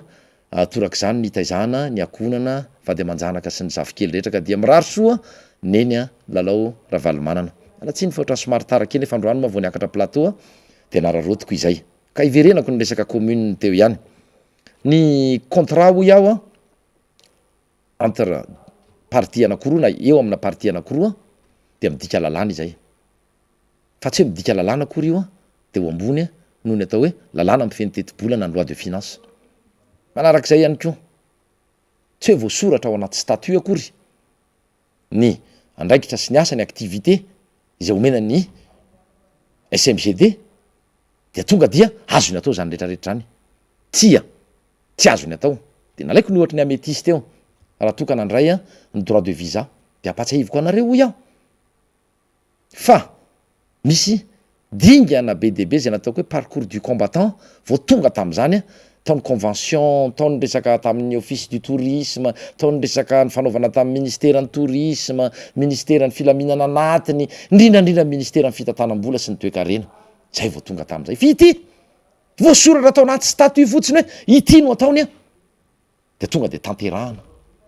fandikanan-dalana fanampiny ray zany nataony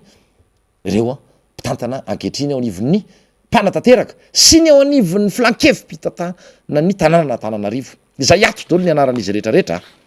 ato daholo ny anaranareo manana aotra faingoroa de mipetraka ihany koa mifanampim-panontaniana izy io ve initiative privé société inona izy io société privé ve io zavatra io ay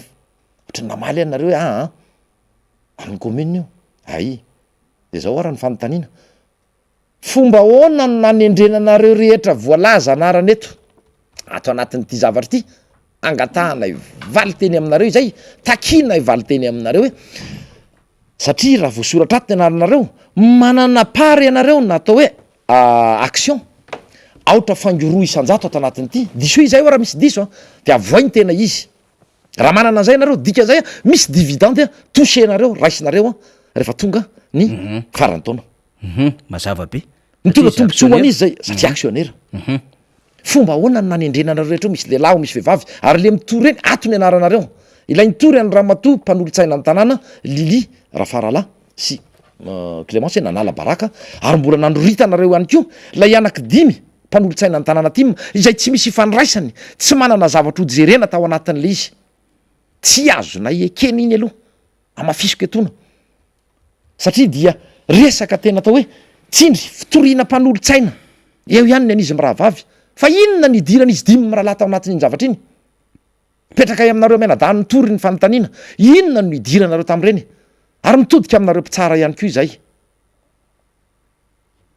mariny naherihery ny teny'le solom-bavambahoaka namana mahakasika ny syndicat ampitsara fa vitsy mikitra ny rery ary misy zavatra ao misy raha ao matoa miteny ny solom-bavambahoaka na miteny ny mpanao politika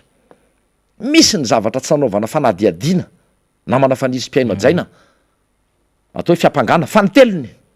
lay fanitelony a tsy nanaovana fanadiadiana akory nefa rehefa atao amy juge d'instruction ireo olona rehetra fito nenjehany ireo dia nylazaina fa nanompa tany amin'ny tambazotra sosialy raha matompo tsara avoy le izy hoe jerentsika tonga de nanitrikidrika de manindry tsy rariny zany e tsy azo ekeny zany raha matompo tsara nianatra ianareo manaiky izay fantatrareo ny lalàna manaiky izay fa alao to tsy mitanila taiza raha ny voanao fa mba mangataka an'izay marina tsisy resaka secret-na instruction ntsony eto fa efa nivoaka zay zavatra zay maninona no nenjehana tamina zavatra tsy nataony ary tsisy zava-patany indrindra izy dimy rahalahy ataoko hoe izy am' rahavavy a efa elela nisy fifandonana teo am'ireo sy ny commune indrindra am're matobe ny tanàna sy ireo a piso lelaka mpanaradia azy no ny tombontsoa izay manana oatra faingoroa isan-jato ato mbola tsy niaiky izy hatram'izao tsika miteny zao a mba valiny kely zay hoe raha misy dividende na hoe le zavatra zaraina any amin'ny farany zany rehefa le tombony le tombony de fampizarana de mananjara izy a aotra faingoroa isan-jato ao reo ny tory reo mba azavao aminay hoe fomba ahoana ny nahatafiditra anareo tao fa tsy société privé ty a tsy initiative privé ty zavatra ty fanana mafy mibe ny tanàna sy mipiara-miasa aminy hoe société mpanjakany ty amin'ny commune ty zavatra ty zay ny fanontaniana petraka ay aminareo ary iverenako le tao any amin'ny fitsarana teo maherianareo itory teny nefa ato a raha nanokatra ny fivoriana ara-potoana ny filohany antemera-pirenena dia hoe allo isy fitonina tsy mety zao allo mifampiresaka sy ny sisa sy ny sisa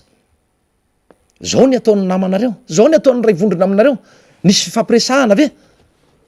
nitady ny fomba rehetra ireo mpanolotsaina ny tanànareo na hatramy tonga hatramy fandefasana vady tany a azahoana ny ty vavao ty fa nolavinareo hatramin'ny farany fa nisetriny a de tany amin'ny fitsarana ary namoronana nininy no lazainareo namoronana zavatra kely varavety kely oatra n'ity no namoronanareo fa nenjehana sanatra isaky ampidirana ponja ve soa ihany fa tsy nisy izany aloha fa nanaovana sous contrôle judiciaire na azahoana LP na liberté provisoire olona tsy misy ifandraisany am'zany mihitsy manodiava tsy rariny ka de ho hitatsika moa fa ato amin'ny fasiviny volana me fitsarana zay zany fa iverenako any ty zavatra ty maromaro SMGD io fa mbola misy ko maro be ao a mbola misy maro be ato fa nresaka SMDI moa zany a misy ato nresaka SMA ko misy any ko ato ny anaran'ireo manana tsy petrabola fa ataoko hoe action fa tsy haiko tsara milaza azy amin'ny teny malagasy hoe manana part na manana action satria associé izy zay ny titre reto ty avany amin'ny tokony lazahoana azy ty taratasy ty a fa ny atsipriny mbola ho azonay araka ny tekeny duré ny tsy ato fa dia zay izy hoe ianareo rehetra voakasika ato reo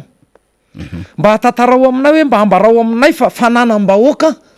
ny commune urbaine Antananarivo sy le société SMGD araka ny filazanareo azy fomba ahoana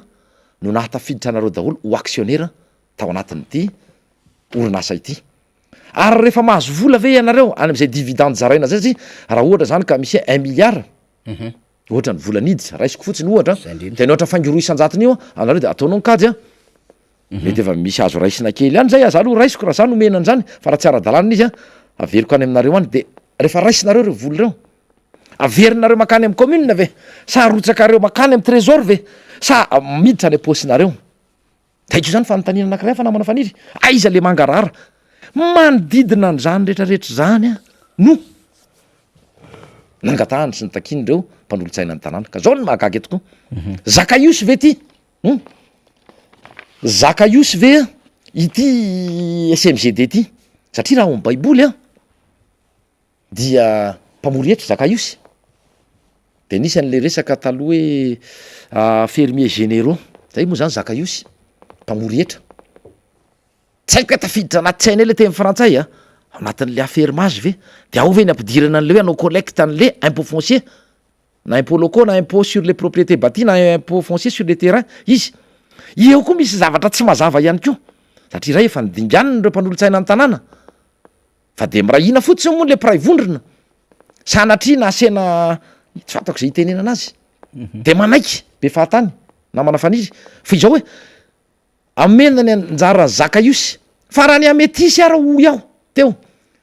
icollecte an'lay atao hoe droit de visa na droit de séjour teny amin'ny aéroport nisy tena lalana tsy tanono mihitsy zany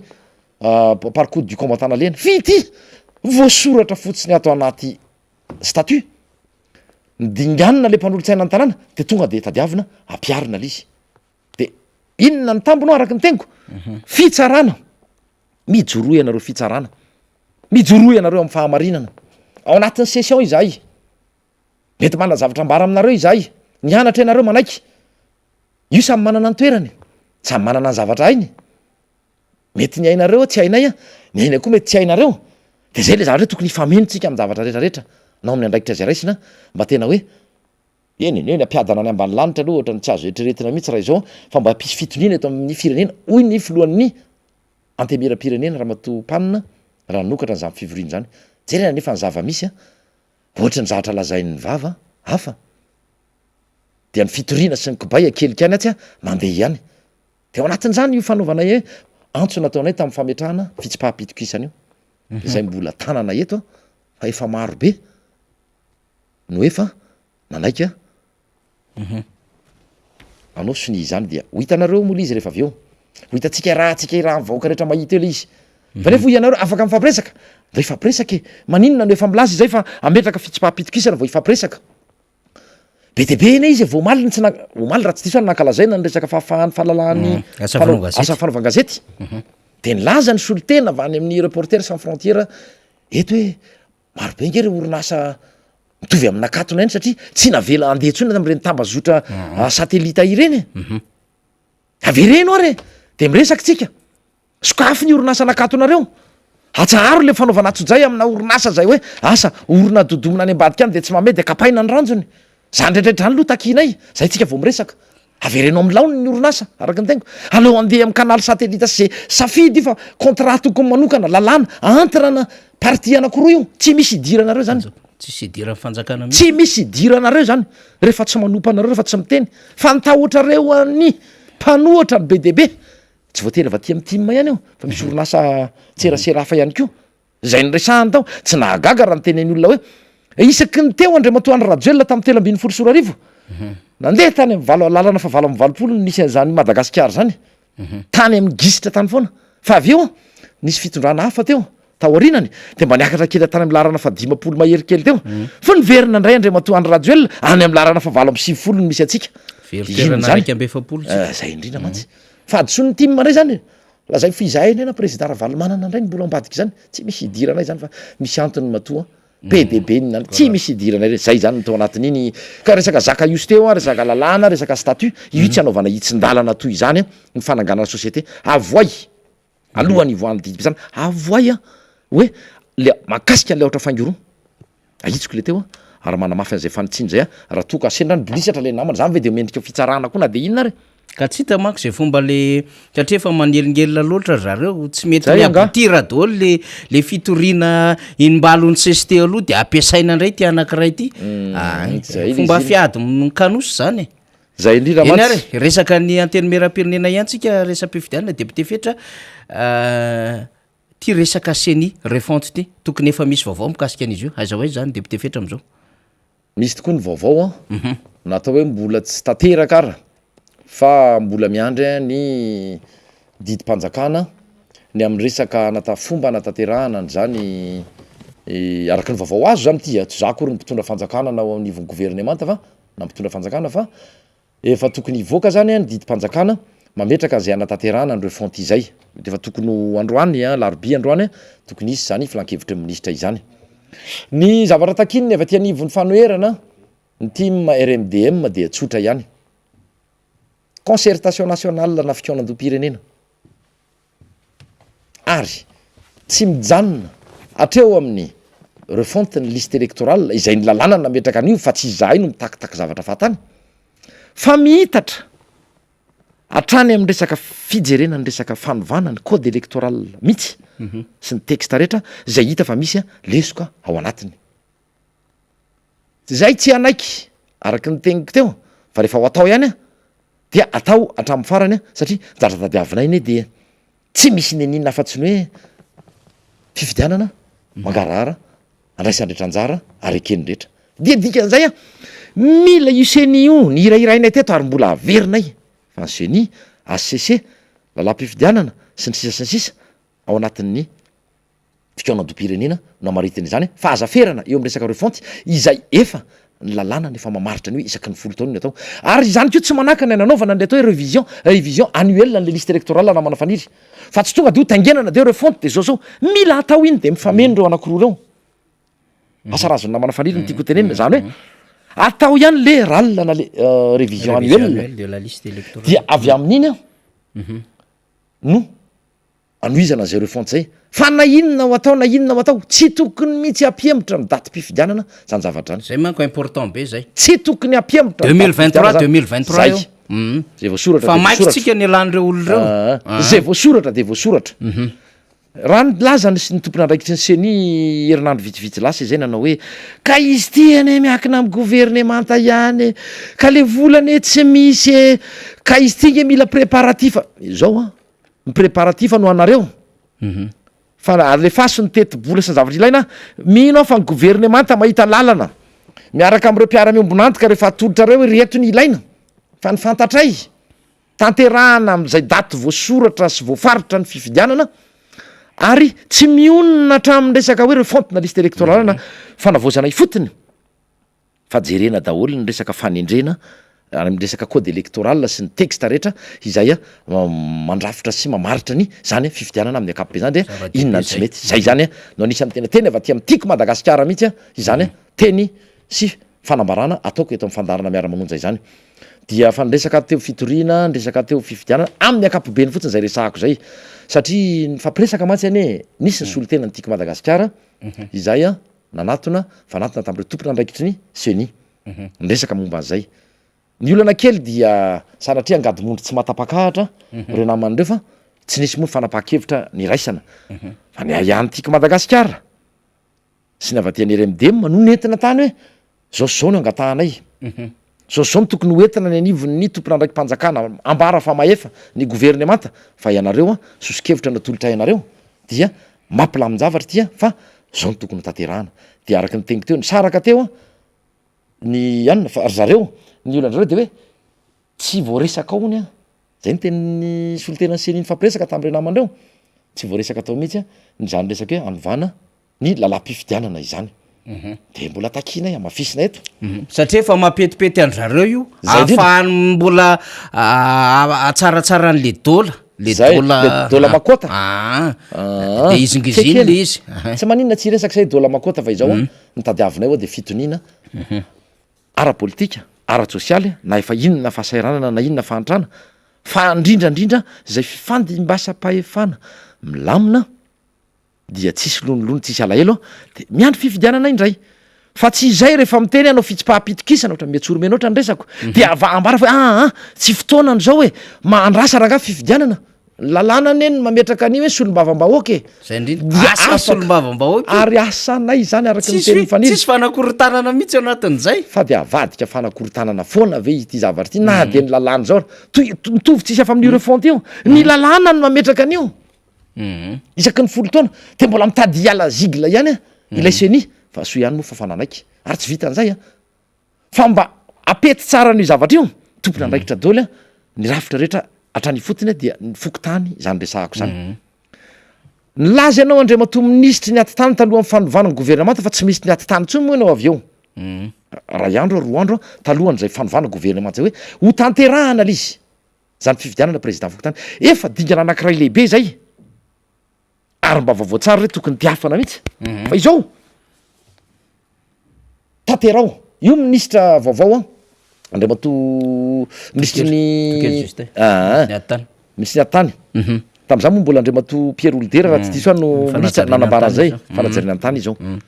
zay a ny teny nomeniny ny olona ny dimbiasanao de tanterao andre mato ministra fa zay koa anisan'ny anankiray a atao hoe assurance anisany hoe fifanomezatoky eo amitsika vahoaka sy anareo mpitantana mpanatanteraka ny amin'ny hoe isiny zay a fifidianana mangarary zay ka dia takina koa zay a ndrindra fifidianana alohan'ny vahoaka iny fotiny no ametraka ny olona izay hitany a fa isolo tena azy a ary avita ampandroso ny faritra misy azy fa tsy misy vahoaka adaly eto ka hifidy olona izay hiteraka korotany am'le fokotany am'izay tsy misy idirany tim tsy misy idirany TGV tsy misy idirany HVM tsy misy idirany MMM tsy misy idirany zao atoko PSD niza atoko fa ny vahoaka no mifidy mety isy ny fanoana aleo izy ifanoana any fomban-javatra zany fifaninanana masino natao ka dia zany lalana anankiray izoratsika makany am'zany tena hoe fifidianana na filoam-pirenena io na solo-mavambahoaka rehefa aveo na be ny tanàna na mpanolo-tsaina ny tanàna isatsokajiny na flankeviparitra sy ny sisa za moa de efa nidingan'ireo olon'ireo zany zay no resaka seni namana faniry misy anapiky kely am'izay misy député fetra satria na eno an'le le fandarana mako isan-kerinandro fa ataon'le mpitondrateny gouvernementa zany de zao nyteneny hoe takin'ireo mpanohatra renge ozy izy ny anovana an'le mpikambana am'seni sy ny ACC fefirenge lalàna ny nametraka an'ireo ary tamin'ny fanjakana teo aloha koa ohatra n'izany ozy izy fa ny zavatra adiny le fitondram-panjakana de zao lalàna tokoa ny nametraka an'ireo fa nanomboka taty am'le fifidianana taty am 2018 am'le fombafomba sy le toetoetra an'le fitondram-panjakana nampanaza ifihetsika zay eo aloha ny amin'ny hoe fisin'ny doublan mazava be iny tsy didratsika hevitra iny fa betsaka ny adevitra am'izay fa zao ho an'le fitondrana teo aloha de mba nisy any minimum mana respect ao anatin'ny saint tao nametraka an'ireo mpikambana ao anatin'ny senisy ny ACC angamba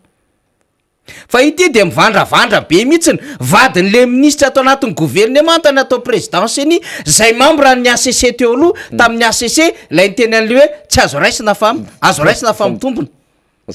ary ny azo raisina fa tsy mitombony iny adevitra be teto amin'ny firenena iny ary mbola seny ACC indrindrandrindra nampanitsaka lalàna tamin'ny alalan'ny pacte de responsabilité iny tamin'ny alalan'ny gouverneur iny tamin'ny alalan'ny élection sénatoriale iny be da be mihitsy ny fantikan-dalàna violation na texte nataon'iny ACC teo aloha iny de ny tonga koa le ACC am'izao fotoan'izao de mbola nanovan'le texte amin'ny alalan'le statut de l'opposition le 2011-013 nitongenina tamin'le 2021-06 izy raha sy diso vao tonga le ACC vaovao ty de tonga de nampanitsaka lalàna ny nataony de le ACC am'izao vadiny mizy menakavy eo amin'ny présidence ny olona teto akaiky tato amin'ny gouvernement ny olona namana tena tato anatin'le gouvernement niaraka hatramin'ny tamin'ny 2009 6 io natao de ahoana tsy ho mailo am'zany ny mpanohatra ahoana ny atokisana ihany ahoana ny atokisana an'zany zafady zay nge zao de efa tsy franc-jeu zay arbitre raha ny heverina ho tsara-pahamarinana isin'le hoe tena hoe crédibilité transparence isin'le hoe accepté par tous tonga de efa mivaralila le lalao de ozy nareo hoe tsy kitiany io fa io ny napety hatram'izay ko lalàna nge ny nametraka an'io rehefa manazava manko zareo isan-kerinandro de triny hoe paradisy Madagasikara fa vao vita le fanazavany de mahita ny vaovao rehetrarehetra ianao mepotika le firenena de zay le tenenitsika ny seni fotsiny ara reo mpikambanao anatin'ny seni na le présidence an'le seni le vice président an'le seni teo aloha ny dimbiasany nefa miteny fa misy doublan io le président seni ny dimbiasany no miteny fa raha mbola io lalam-pifidianana io no atao eo raha mbola liste électorale io manahirina ny atrehana fifidianana fa tonga le président seni avy zany ny taratasiny raisinay tamin'ny passation aloha tsisy an'izany doublan zany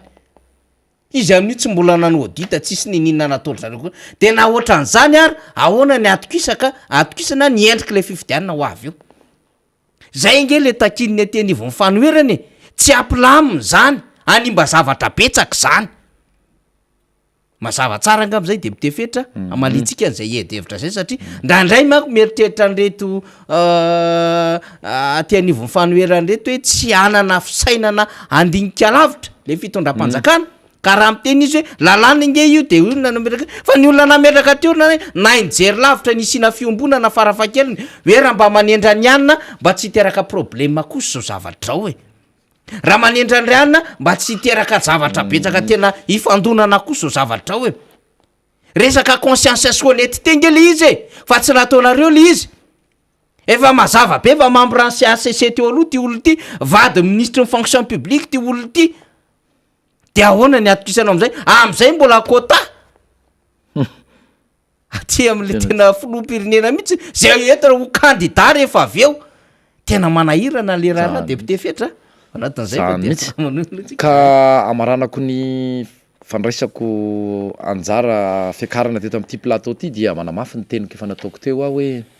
ny mpitsara zany mitodika am'mpitsara tokony hijory ianareo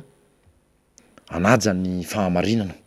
ary tsy tokony anaiky ataon'ny mpitondra atao fitaovana mba ho an'ny tombontsoa politikany zay malaza angaman'zay satria natsapan'zany izahay ary tsy izay rehefa solo tena ny vahoaka izay miteny eto tsy am'ma hoe tiako Madagasikara anay nampikambana ato fa am'ma vahoaka anay hoe tsy tokony ianareo ho ataon'ny fitaovana tsy ataon'ireo mpitondra fitaovana ara-politika ho an'ny tombotsoany na sanatry ho an'ny tombontsoa anareo mazava angaman'zay dia mahakasika ny seny teo amarana ko azy ihany koa dia hoe raha ohatra ka misy ny logiciel zay ho ampiasaina satria mbola akoatra n'ireo zavatra takininy avy aty anivon'ny fanoherana zay manana ny kandidany izay efa fadiso fantatra reo loatra na mbola tsy nanambara ary de zao takina iny anaovana démonstration zany logiciel zany sy anaovana audit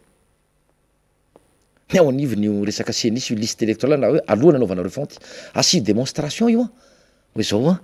fampiasana ny logiciel raha tia atsofokaty de tia rehefa sanatry misy an'zao de rejeteny tia na alohany tia de tsy afaka manao doublon na doublon ana anarany io na doublon ana tsy fantatra ianareo fa zay tsy informaticien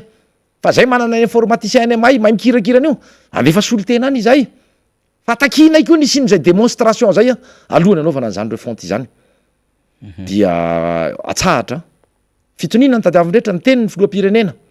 ny teny ny filohan'ny antemera-pirenena aloha izy fitonina zao ary nisy ny fangatahana natao nay teo fitakina famerenana ho iaho teo any amin'ny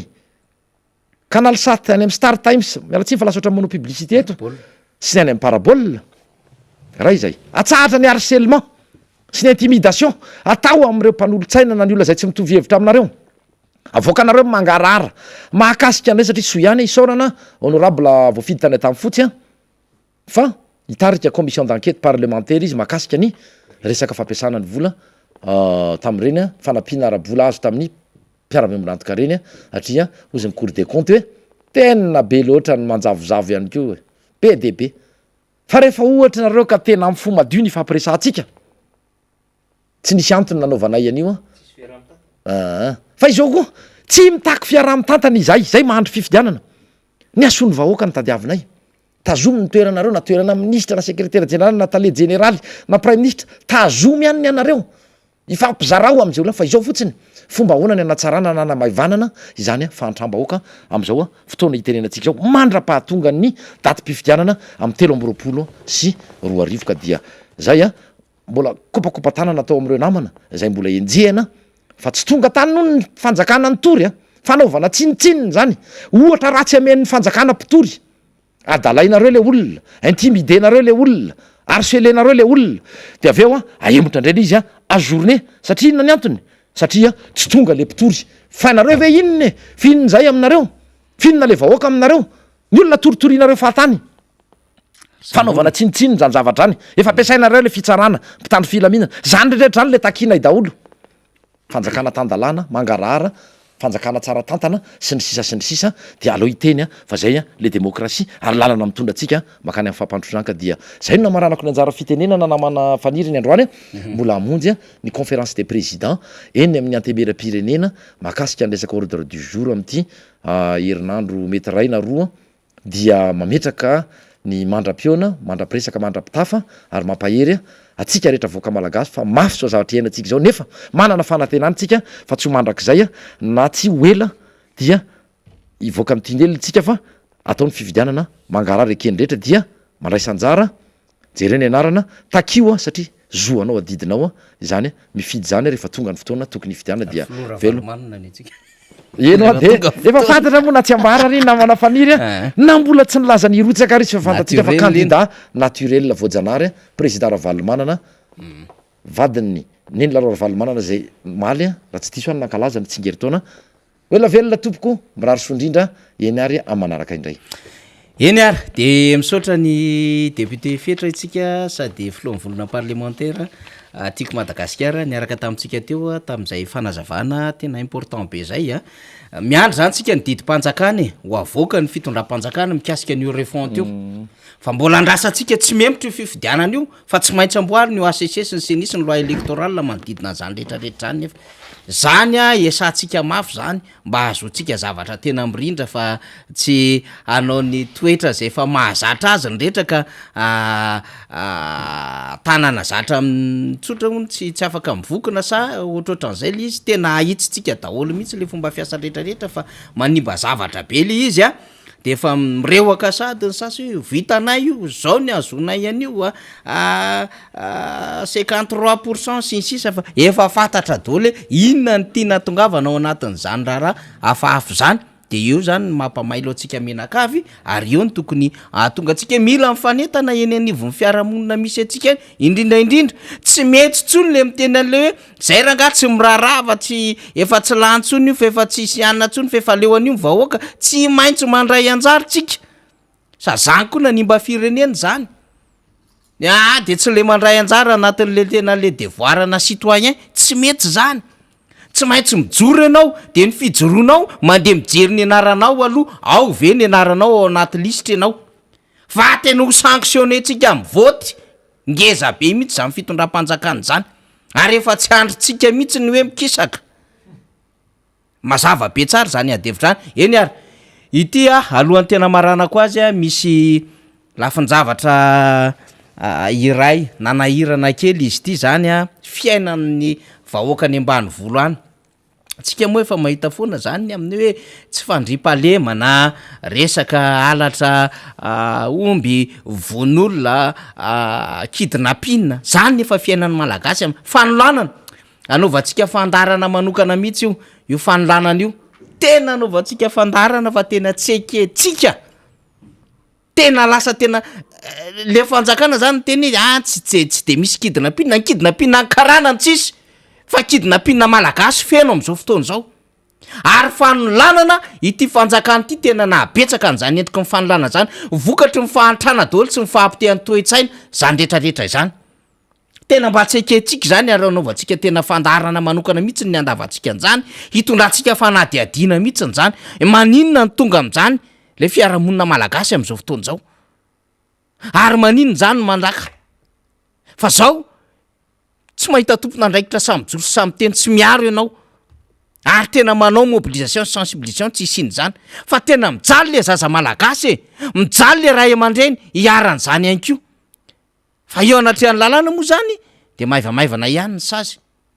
kanefa le fijaliana le fahampitehana ara-piainana babeny mandra-pahafaty ho an'le zaza grave be ao ambadika zany ho resahantsika io akatsika fotoana io feo mpandaminantsika ny rijateny itondrantsika azy fa ity vaovao mitranga tany maro antsetra ity de tsika ny maro antsetra commune Ambodimanga fokontany Ambodibaro mba nampangotika ny fo ihany mijery azy misy toerana ao Ambodibaro ao fokontany eo Ambodibaro zay filalaovam-baolina fahiny fa tatio ariny zany de nisy vonina fokon'olona zay namboly vanio la vanio zany na vanila tamin'le toerana zany fa rehefa nisy eritreritra tatio ariny hanaovana kianja amerenina kianja zany toerana zany ary nandalo teny ihany koa mpandrefi tany de nisy andehana tanora andehana fokon'olona avy hatrany de tsy nahandry an'izay fa nandroba nanapaka reo lavanil'olona zany zay efa nivolena ary efa nandatsaka vonina zay ny tena mampalahelo anatin'le rara tam'izay tany resantsika zay alefatsika ty vidéo ty de aorinan'izay iverina iresaka tsika amaranantsika ny adefitra ndao ary toplasy topoko avy ao ay le vidéo ny lavanil fokotany Ambodibaro commune Ambodimanga district Maroantsetra ndao ary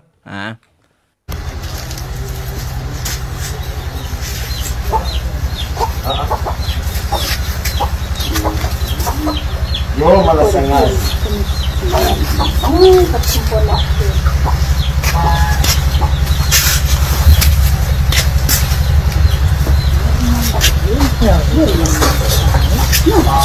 Tsisy lavanina anjarinjary lavanina ao zaka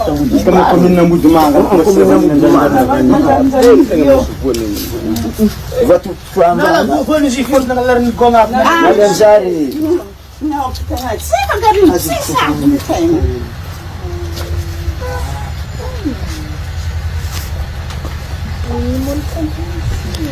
io ny lavani zay nirombatin'olo avy tany amin'ny fokotany Ambodibaro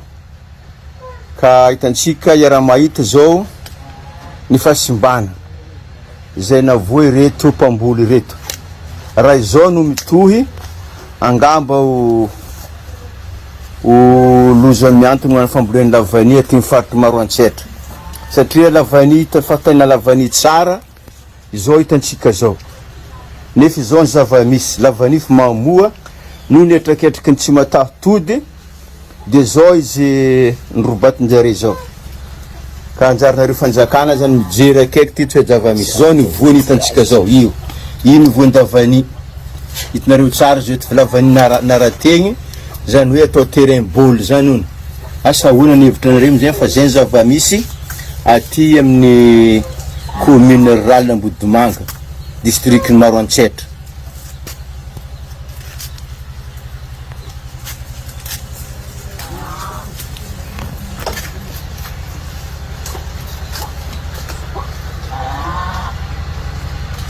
marina fa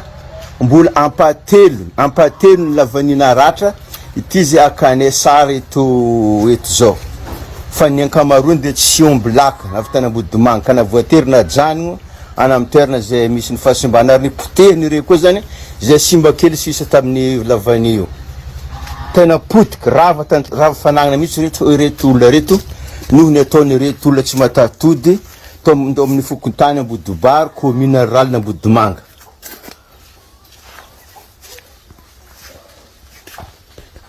zao ny voany hitantsika tsara zao io zao ny fahatsarany voany davanio taty amin'ny noho ny fahasimbana io zao ny voany davanio zay simba niaraka tamin'ny io tsara hitanareo tsara angamban'izy mbola izy daholo regny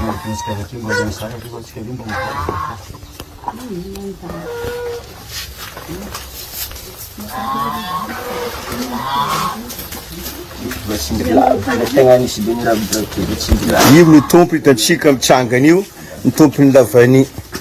zay mitomagny andro manalina noho ny faratravan'ny vokatra izay simba irizy roa mianika re zany ny tompony lavani maratra io ka mambana anjarantsika mijery video zany mamisavisa hoe izy ny diso ho izy ny bol kitra ve atao takalo ny volo lavani anjarantsika mandiniky mamakafaka ny toejava-misy aty amin'ny faritry misy anay ty reo igny zany mbola voany lavani daholo reo izy zany maniprofo fa lavani tena tsara kalitao nefa ny simbana ankedy baheba antoerany tahako zao io ny voany lavani mbola igny santionany any zao mbaranareo fa ny ankamarony zy zany potenjareo ary nalenjareo ankely koa tany ampanaovana ny sotasota nangalarinjareo koa ny ankamarony le voany lavani izy sisy tamin'ny toerany io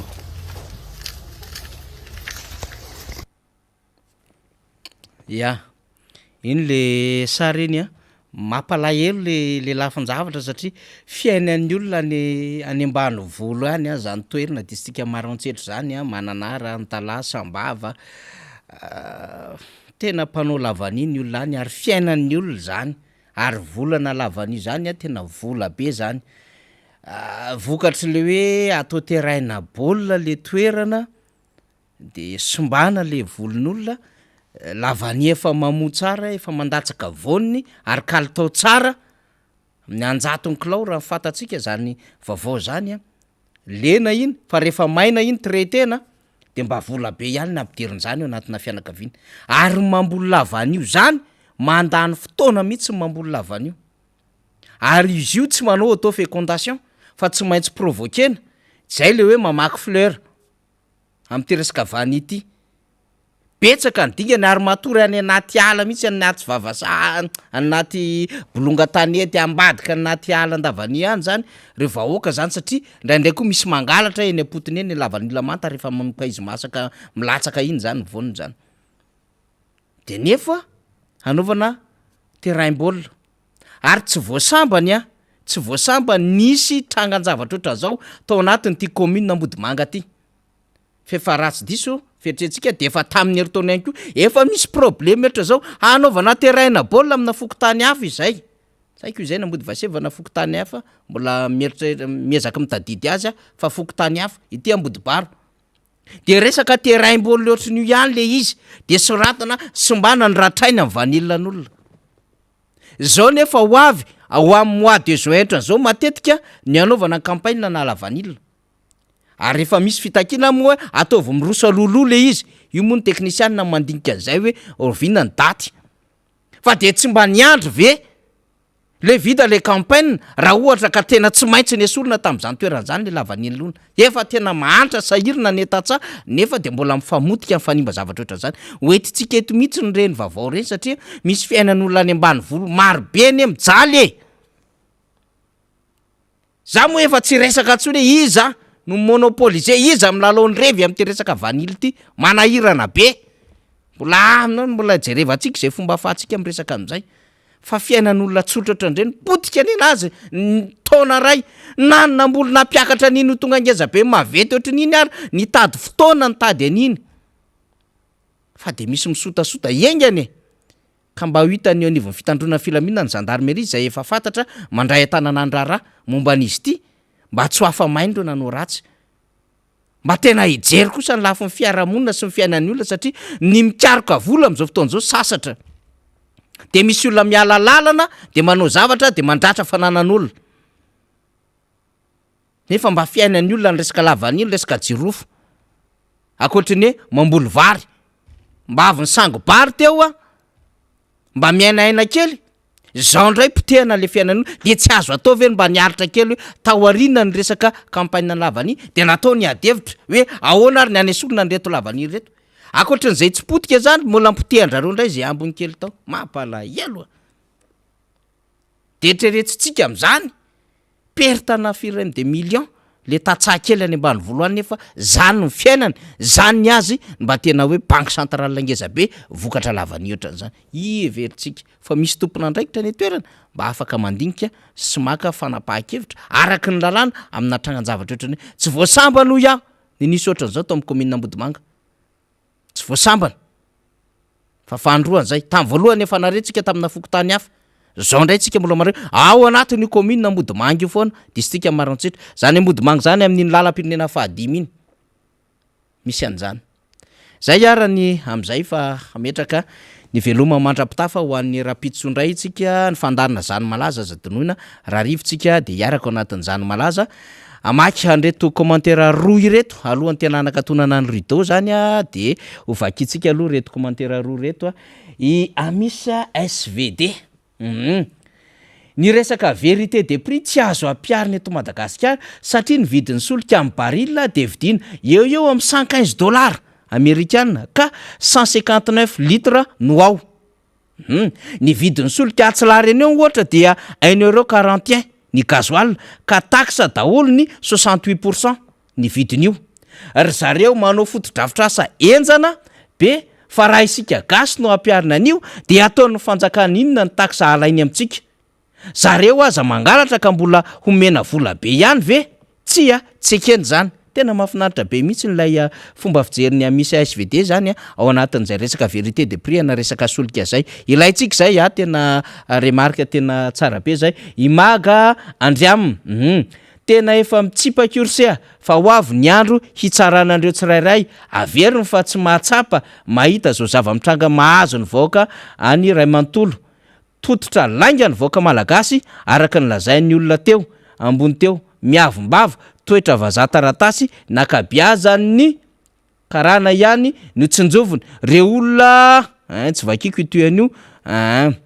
miala tsiny amin'ilay fomba fiteny kursea efa tsy mivakiko izy mila ataontsika tsara soainy tsara le soratra de ataovy amina soratra azo vakina tsara koa amina onjapeo zany fa tsy voatery vakiko le soratra resantsika amina lafin-javatra ohatrandreny ndao are makasitraka atsika de mitondra ny teny fisaorana ho an'ity fanarahana ny androany ity a ho an'ny rapitso solombavom-baoka adevitra fa vahiny hafa ihany koa niaraka amintsika rapitso amin'ny fandarina miara-manonja miaraka amin'ny radio madasy ny MBS de makasitraka atsika namana any amin'ny faritra sy any ampitan-dranomasina rehetrarehetra any misaotra tompokolahy makasitraka tompoko vavy